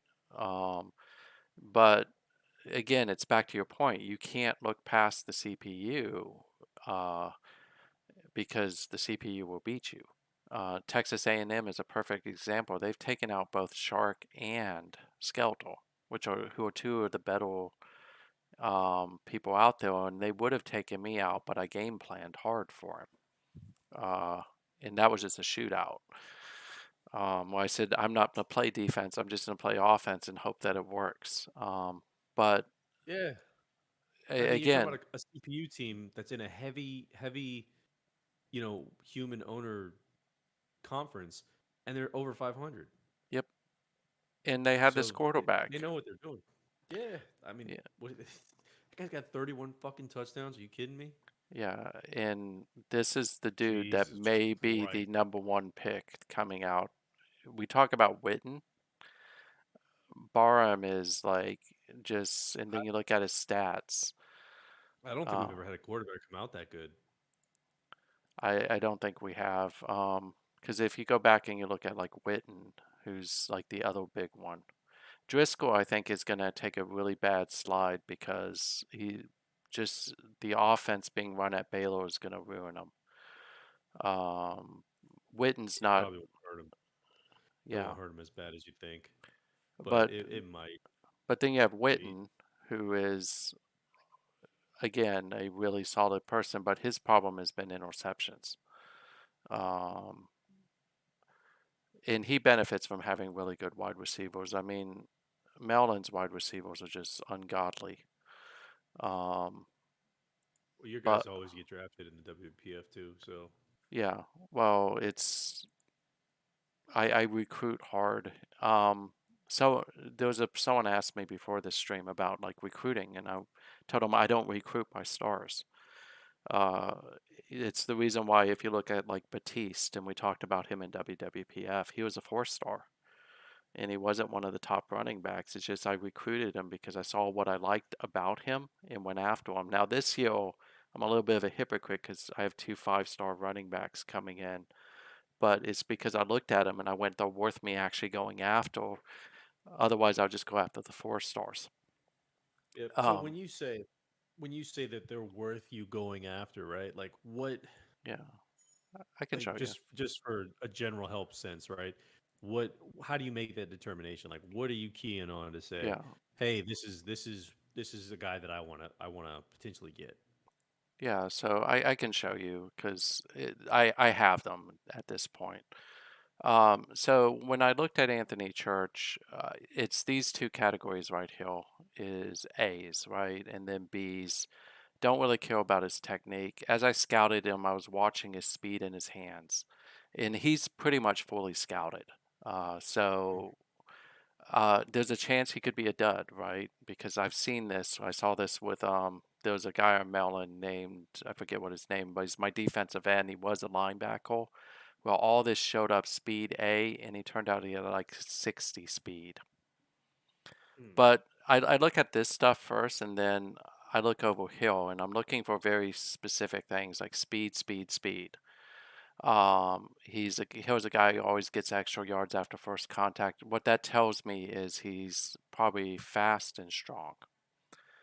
So if you see those words next to someone, that generally tells me I want to go after him, and then I'm going to scout him pretty hard because I want to make sure he's good. And then I'm looking downhill to see what is his development opportunities.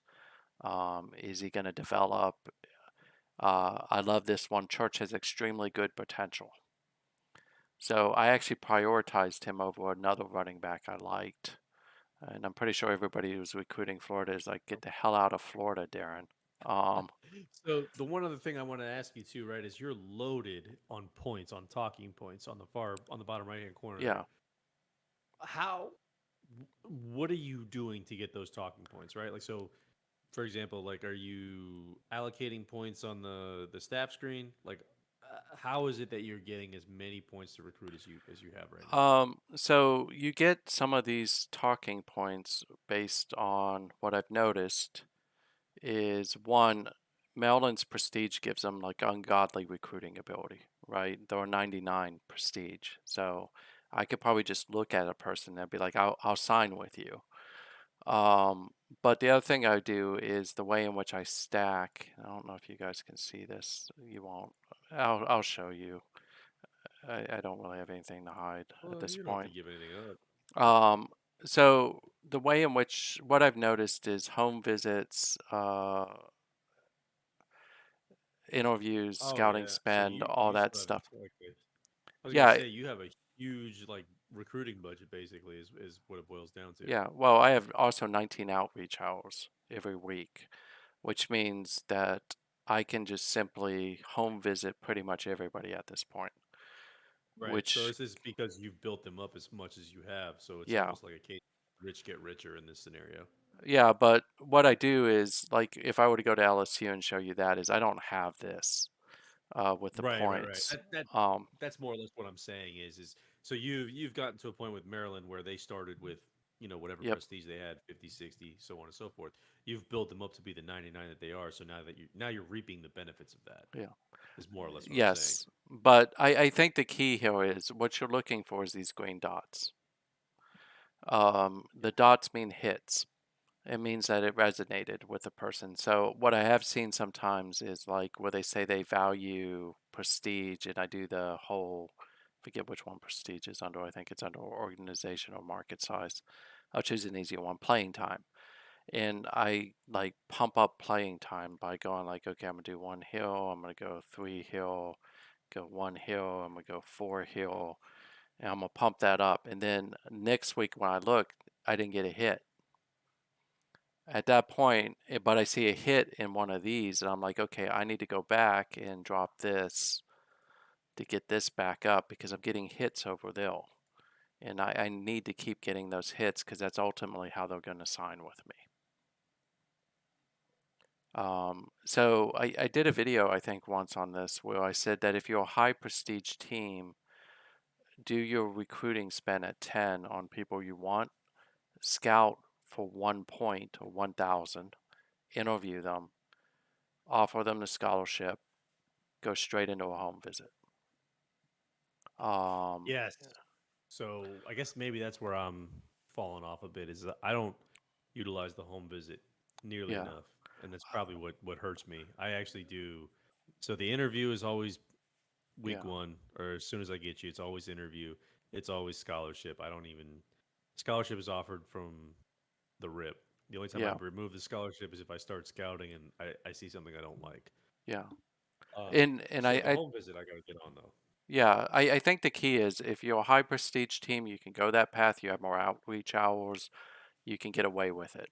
And then you home visit maybe like two people, the top two recruits, and then you either phone or facility tour everybody else. Uh, Now, if it's a low prestige team, like let's say Texas Tech, I am going to do the same thing. I'm going to max my recruit spend on the people I think I care the most about. I'm going to put one scout point into each person, and I'm going to interview everybody I can that week. Because the interviews is what unlocks this piece. I'm sorry, scouting unlocks this piece, interviews unlocks this piece. Right. So this is important because this is going to help ground you. Is this actually true, right? And then as you get more points, you'll start to see deviation. Like this guy could have been a C, now he's a B, and it's getting better as it goes through. But what the home visit unlocks really is, I believe, coach grades and recruit opinions. Like I'm doubting whether I have a chance at this dude, and I really want this dude, by the way, because he seems to like Florida State. Um, but the when you visit them at a game, when you go to a high school game, that's what this unlocks, is that. So you can actually see their potential and other things as well. But Yeah. the success I've had with like low prestige teams is because I max this out, pump one in, interview everybody I can, start with a facility tour or a phone, and then as I start to see whether they're cool or hot, I'll back off people who have too many scholarships who are cool because I have no chance with them. At Maryland, I've stayed on this guy because I'm like, I'm just going to see if maybe I can steal him. I don't think I have a chance at him. I think I actually screwed myself by me getting a free safety, a different guy I was recruiting, and I think that's why he's cooled off on me. But these other guys, I'm just going to keep pumping in like that and keep going after them. I'll offer that guy because this guy's going to come off. But I'm ruthless in the first 4 weeks with how I say if I'm going to stay on you or not. If you give me any indication or I see there are a lot of offers and I'm a low prestige team, I'm going to leave you even if later I may have a chance at you because I'm going to go find someone who doesn't have many offers who I think is good and I'm going to go after them. So it's risk reward basically Yeah. is more or less what you're. So in other words, you're and not to say that you're avoiding competition because you're strategically picking who you want to do battle with, right? So Yeah, if you find a guy that you like as a 3 star, realistically, you're not going to have to worry about many of the top teams yeah. going that low, which is why you're grabbing 2 stars, which is why you're grabbing 1 star guys.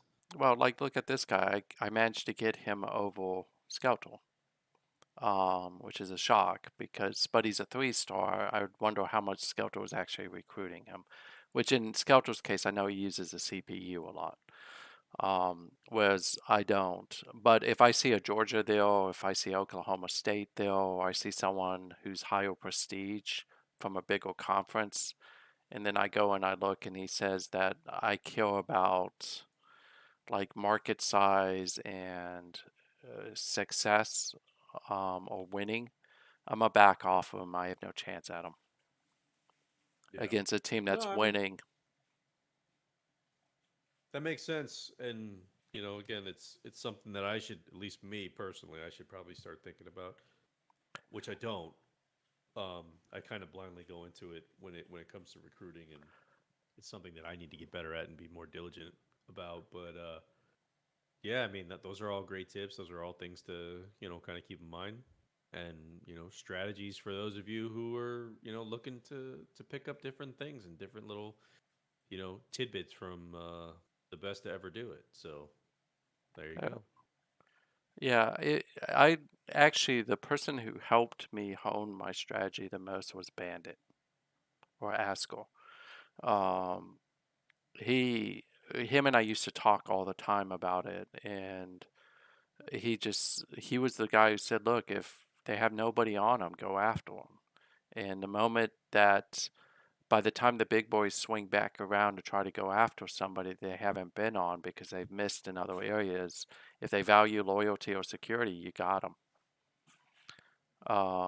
And that was back in the days when we used to have the points and you couldn't see if anybody was interested or it even offered him. Right. Um, and I would start with guys who had like a one interest in me and 17 through like week 5, and then maybe 25 or 30 through week 10. And then suddenly I'm signing 4 or 5 stars out of no will because I just stayed on them the whole time.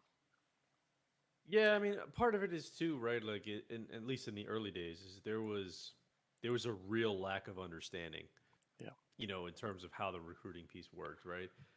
And to your credit, like you figured it, not figured it out, but you were, well, yeah, you figured it out. We'll Yeah. just say you figured it out. Um, and again, it's one of those deals where, uh, you know, you've put the work in, you put the effort in, and you've kind of reaped the benefits from it in terms of Maryland, and you've done it with other teams, and you continue to do it with, you know, even the low caliber teams like the Texas Techs, the Oklahoma. At one point, I'm not mistaken saying you had Oklahoma, right? Yeah, I Yeah, did. you definitely had Oklahoma because you and I used to play each other. Yeah. You had Oklahoma, and even then, like Oklahoma, while they've been good as a CPU run team, they weren't nearly as good as they were while you were running them. So it's whatever you're gonna put into it, right? And Van is you know he's one of those guys who puts a lot of effort in. Stewart is another one. I don't know that Stewart's ever won a championship as of yet, but he's always there in the playoffs. He's built UCLA way up. Um, those are kind of the things that you. I mean, I guess what I'm trying to say is just you get whatever you put into it is what you get out of it, Yeah. and that's kind of the gist of it. Well, and like for me is I put a lot into recruiting because I am the guy who will literally click through all the 1 star and 2 star players looking for the hidden gem that I can try to steal with my low prestige teams. Not everybody has that time sometimes, and I question why I do it sometimes. Um, but I do like for 4 and 5 stars at Maryland. I actually look at every single player card at the positions I need or I want, and I jot down the names of the people I think that had something on there that kind of drove me to them, and then I scout them, and then if I don't like them, I get off of them. Um, but Dell Furman is the guy I was talking about. He was a 5 star linebacker, just phenomenal, right? Number 28 in the country, number 2 linebacker. It says defensive end, but he was a linebacker. Um, Everybody was recruiting him. I was so happy when I got him because he said he was fast and that he was smart. And then I get him, and I'm like, holy crap, what are you? Um, Yeah. and So that's I go moved him ahead. to Sorry. defense. I moved him to defensive end because I was like, he's a thumping defensive end now instead of a thumper. But so that's one of two things, right? That's either bad scouting by your coaching staff, Yeah, or that's us not completely understanding what the grades mean, or yep, that the grades are there's a huge disparity in where we think the grades start and stop. What the floors and the ceilings are.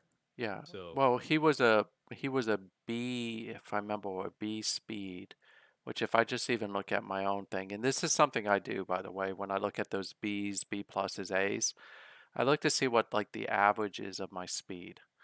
Um, and then I will. sometime Sorry, go. Darren. I'll be right back. I gotta run Okay. real quick. I'll be back in two Yeah. minutes. Go ahead and you keep talking. Yep. So one of the things that helps me is I look at the average of my different attributes, and what that tells me is that if I think that like this guy's on the top end, Glenn, it tells me that if someone has an A speed, they're in the 80s, more than likely. If they're in B, they're probably in the 70s. If they're C, they're probably in the 60s. If they're D, they're probably in the 50s. Um, Now, again, there's variation and spread. I have seen 90 linebackers before, but that you're looking at the average for the position, and that is how you determine what that B means. So if you go back, and again, I am logged in as Mel, and so um, if you were to look at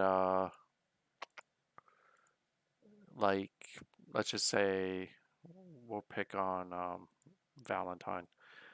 What this probably means is if I were to go back and look at the speed of my safeties, he's probably an 80 speed. He could be a 90. So the B could mean 92. But more than likely, it's a solid safe bet that he's in the high 70s or in the 80s from speed. Hands, you'd go back and look at like free safety. And this is just something I do, and it helps me in the recruiting space. Will you look and you say, okay, hands, what is the normal? So I will tell you, really good hands on a free safety or in the 70s normally is, I think, what I've observed. Could be 80s, but if you see a B, it probably means he's in the 60s, the 70s, which means he's got good hands. If you see an A, he's probably in the 70s to 80s. And with this, you can start thinking about what all that means, right? I think Frankie hit on a very big thing that is important to remember is your scores are only as good as the scouting of your coach and the ability to assess the ability and potential. I'm Uh, back, by the way. I was just saying that if your coach has a shitty scouter or a shitty assessor of ability, those A's, B's, C's, D's don't really mean much. You're going to have a hard time figuring out. Like if Myron were to scout for me and he doesn't, I wouldn't trust anything Myron says. He's not a good scout or he's not a good assessor of ability. So if I would go back to one of those guys I just mentioned, and then we looked at what Myron has to say, uh, you would see that Myron says that this guy's pretty good. Now I should trust Nestor. Nestor's saying that he doesn't think he's that good. Um, and Nestor Laney is like, as you saw, he's 5 stars in scouting and ability. If he's saying 19.5, I got to think that this guy is probably an 80 talent, um, maybe a 70 talent. So I was just saying, Frankie, is that you need to look and see what is the norm for speed and then map that back because a B doesn't mean 80s. It could mean 70s depending on the position. It could mean 60s. It could mean 50s. It just means they are significantly above average or they're above average, whereas an A is significantly above average. Yeah, no, I mean, I agree with that. Where obviously the higher that rating or the higher the ratings for your coach, the the less area, I guess, for mistake there is, right? Yep. Less opportunity for mistake there is. So you want the high scouting, the high, assess ability. Um, typically I look at recruiting.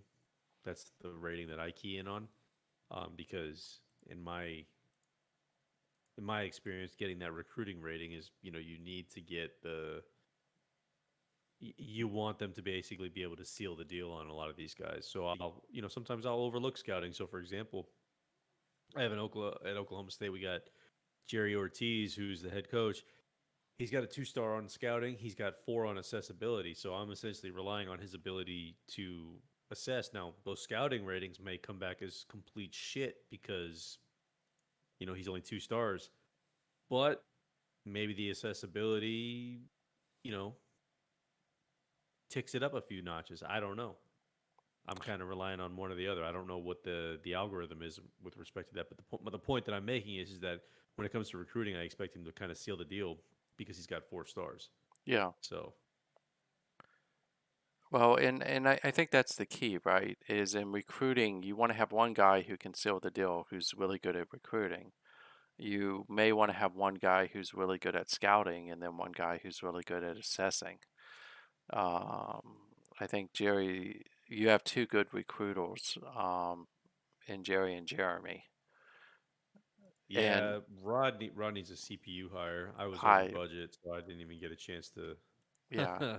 Well, it's the same thing with me, right? If you look at Myron, he's a CPU hire. Gary Abernathy is my actual one, but he's here because of this. He's really good at coaching defense and building defensive lines, Yeah. which is why I have him. Because when I go back to Nestor, I'm like, this dude I just trust Nestor on everything with recruiting. Well, Um, that's the other thing too to keep in mind is like, what it boils down to is yeah, you have control over the custom playbooks. Absolutely. You have control over the play calling for the most part.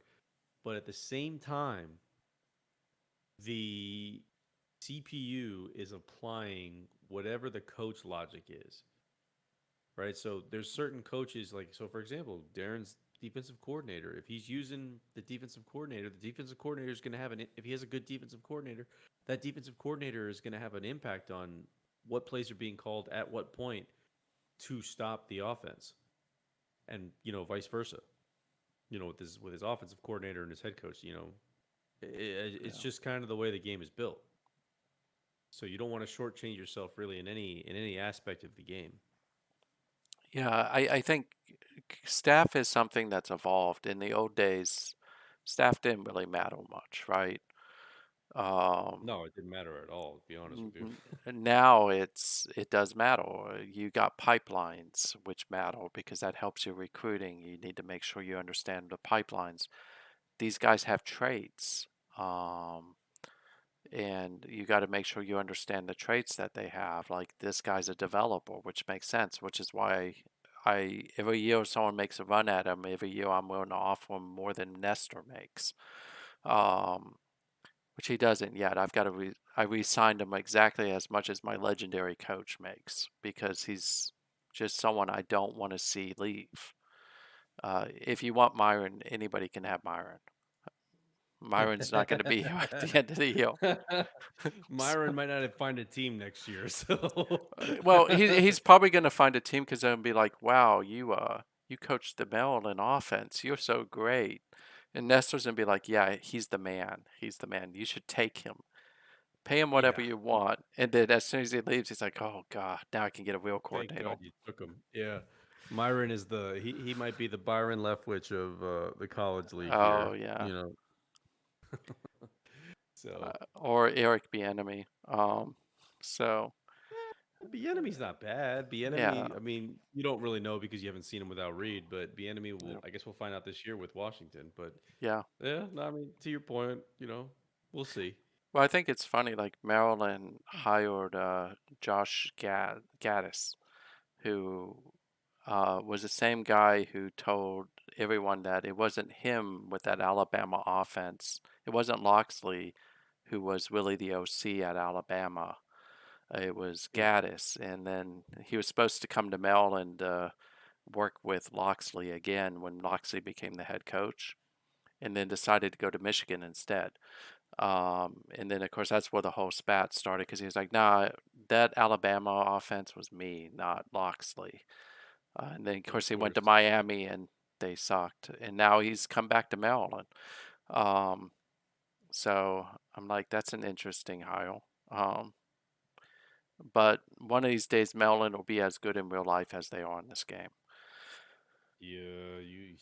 I I'd have to go I back. don't think so. Well, so in fairness, I was excited in the 80s and a little bit of the 90s. Because those were the boomer years, right? You had really good Maryland teams. Then Ralph Friedgen came in, and you had those Maryland teams in the early 2000s that were just phenomenal. Um, but then, of course, he let grades slip. He had his coordinators retire, and then they tanked again. And then we had the whole Edsall period that everybody wants to forget, and then Hmm. followed by the DJ Durkin period that everybody wants to forget. And now Maryland's finally crawling out from under the rock. It's really Yeah, sad when both basketball and football suck at that school.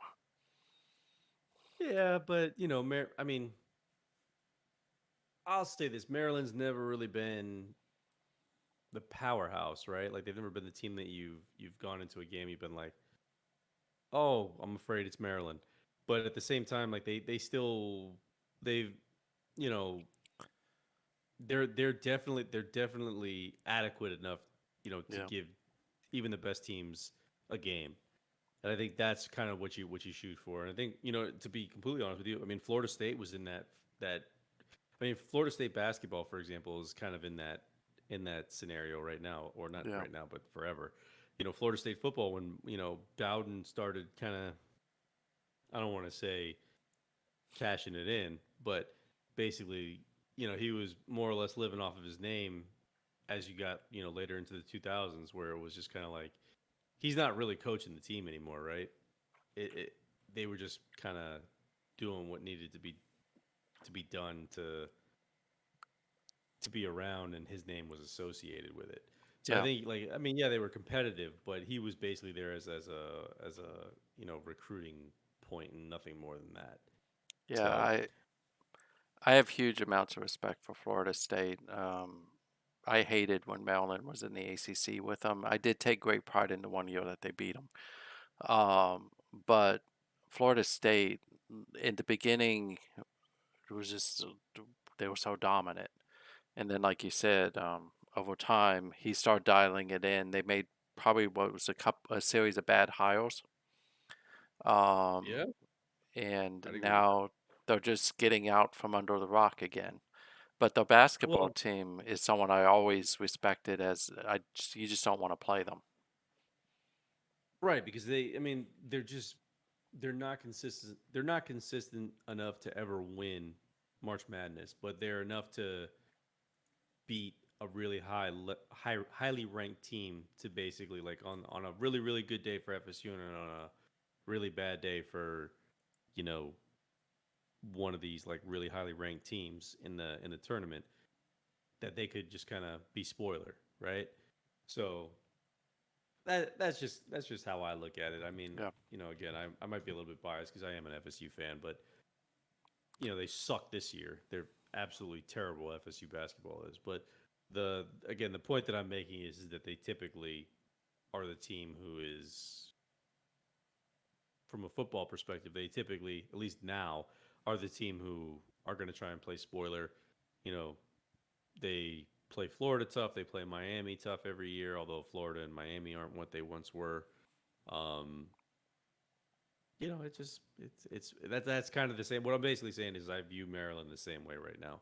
Is yeah, Maryland's always going to play somebody tough. They're just they don't have the prestige to be where yeah. some of these other teams are right now.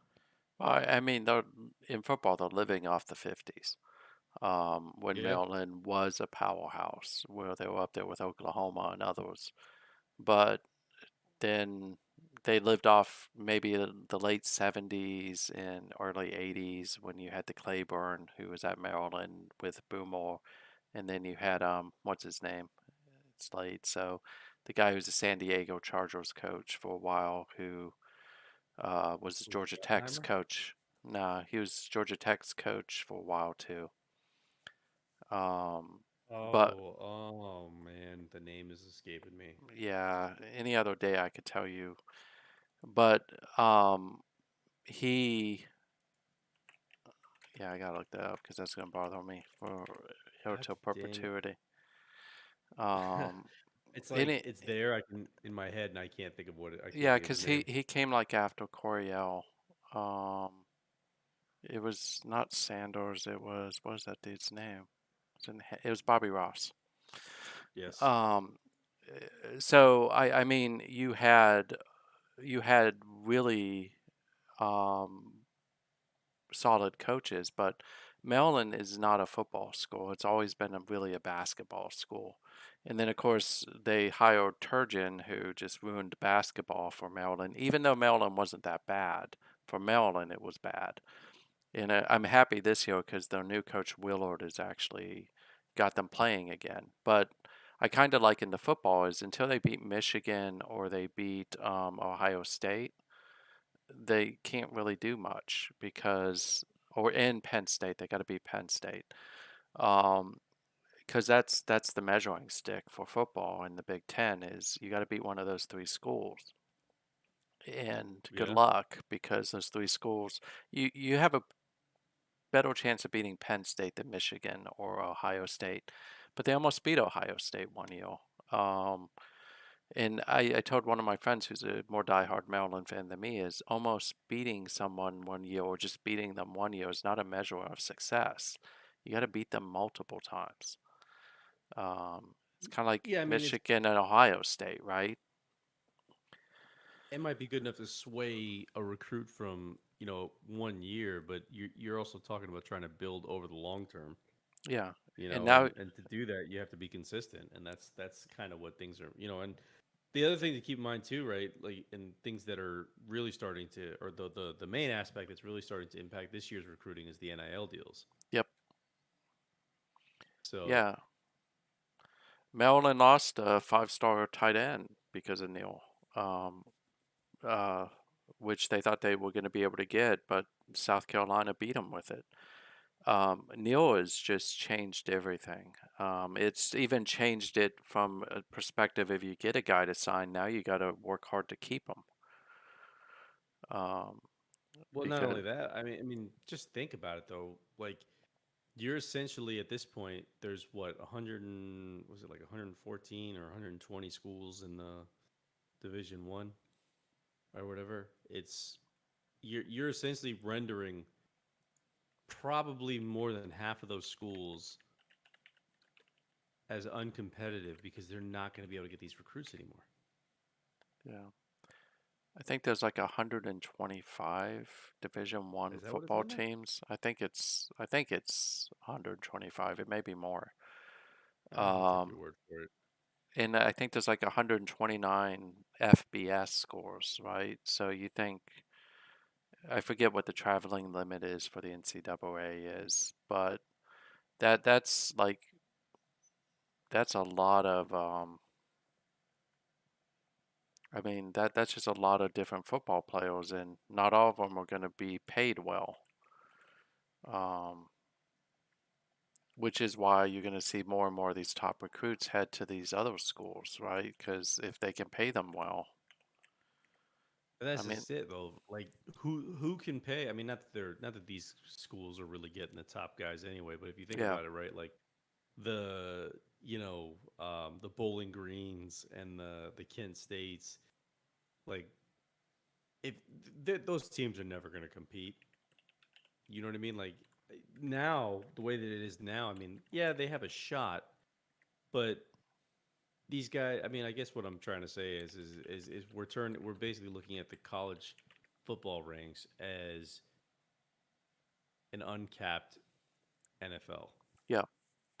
And I think it's going to get capped at some point. I mean, look, what was it last year or was it the year before that Travis Hunter signed with Jackson State, who was like Yeah, no, that was last year.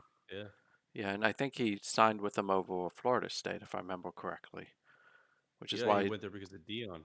yeah, and also the money that Dion could bring into that. And of course, he then followed him to Colorado this past season.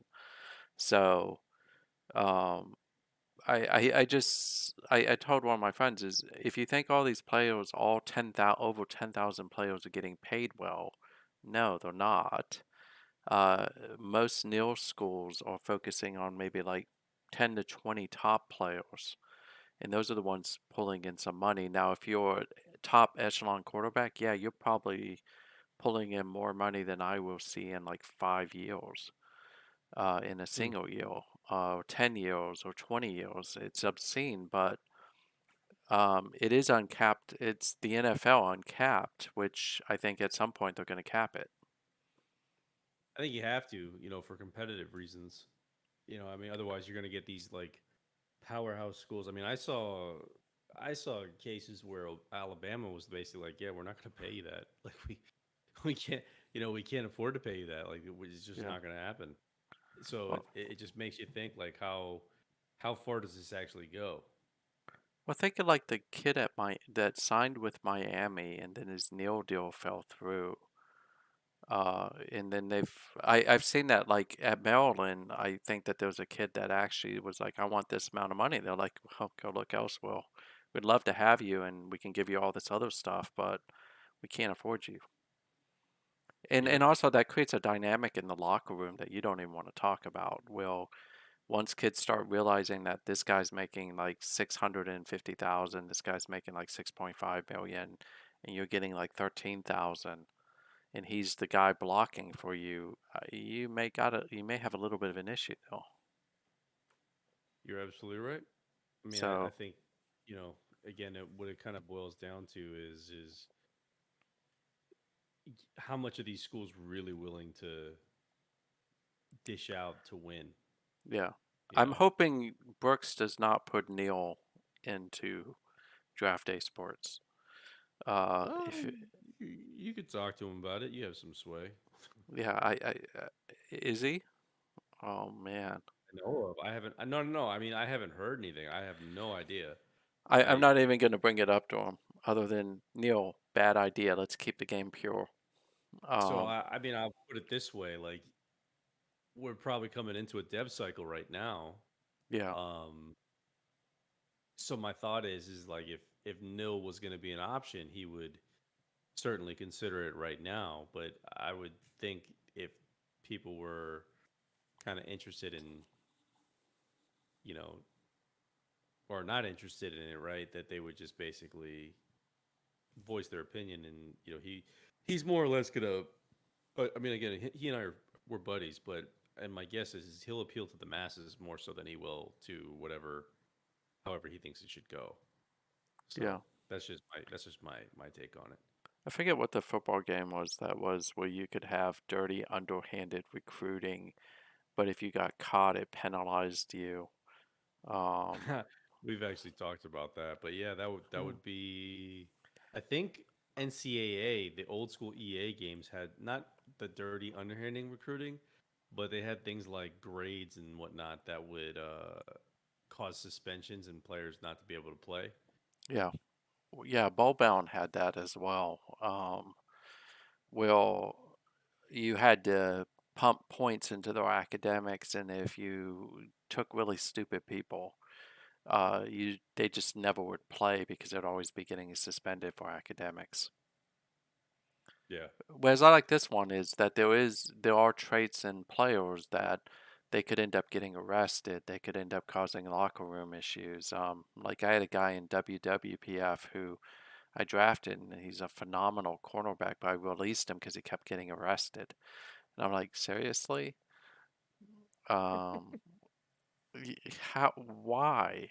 And I think someone picked him up this year, and I'm just waiting for the first news bit that says he's been arrested again. So, but I mean, it happens. yeah, It's Plaxico Burris. It's who else? I mean. Michael Vick wasn't a repeat offender, but he had a significant one. And then I'm trying to You think of who a good repeat offender would be. I mean, I yeah, guess Josh Gordon. Not that he was an arrest guy, but he was constantly getting suspended because of drugs or whatever. yeah, there were a couple of those guys. Um, and then of course you have the ones who only got arrested once, but that was enough. Yeah, I think that just bringing it back to SNCFL, I think this season is going well. I'm really enjoying the dynamic of the new owners. If you're listening to this and you want to join, I would say definitely join. There are a lot of great teams out there. We've talked about some of them, and if you want competition, this is a great league to be in versus the some of the leagues will, yeah, it's just a cakewalk. So Well, right. This is probably the most competitive league out there. You get the best owners here. You get the best guys to go against. Darren runs a great league, super flexible. He's one of those people who waits on people for sims. If you communicate with him, he's again probably the best sim commissioner out there in terms of leagues. And if you're interested in getting things or just kind of seeing players' careers all the way through and through, these guys from the SNCFL, they go into the Pro League, which is the WWPF, which is something that Darren also runs. And yeah, I mean, it's a fun experience. We try to keep things light and hearty, and everybody tries to have a good time.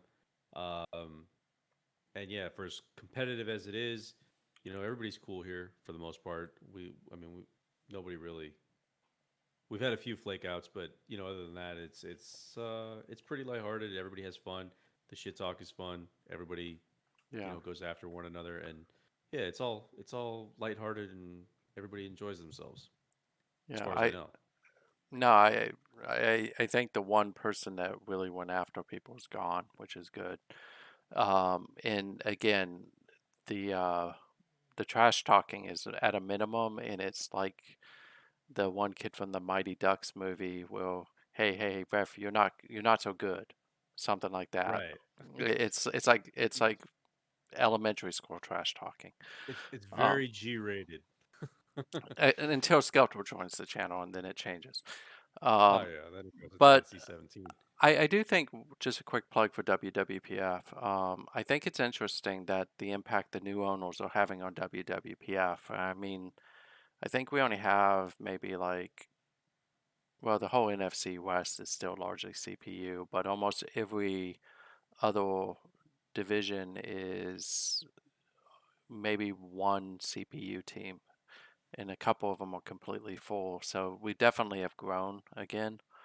But I think it's interesting that like the Indianapolis Colts are one of the undefeated teams, and then you have um, two coaches that have one loss, and our three coaches really, and are really competing.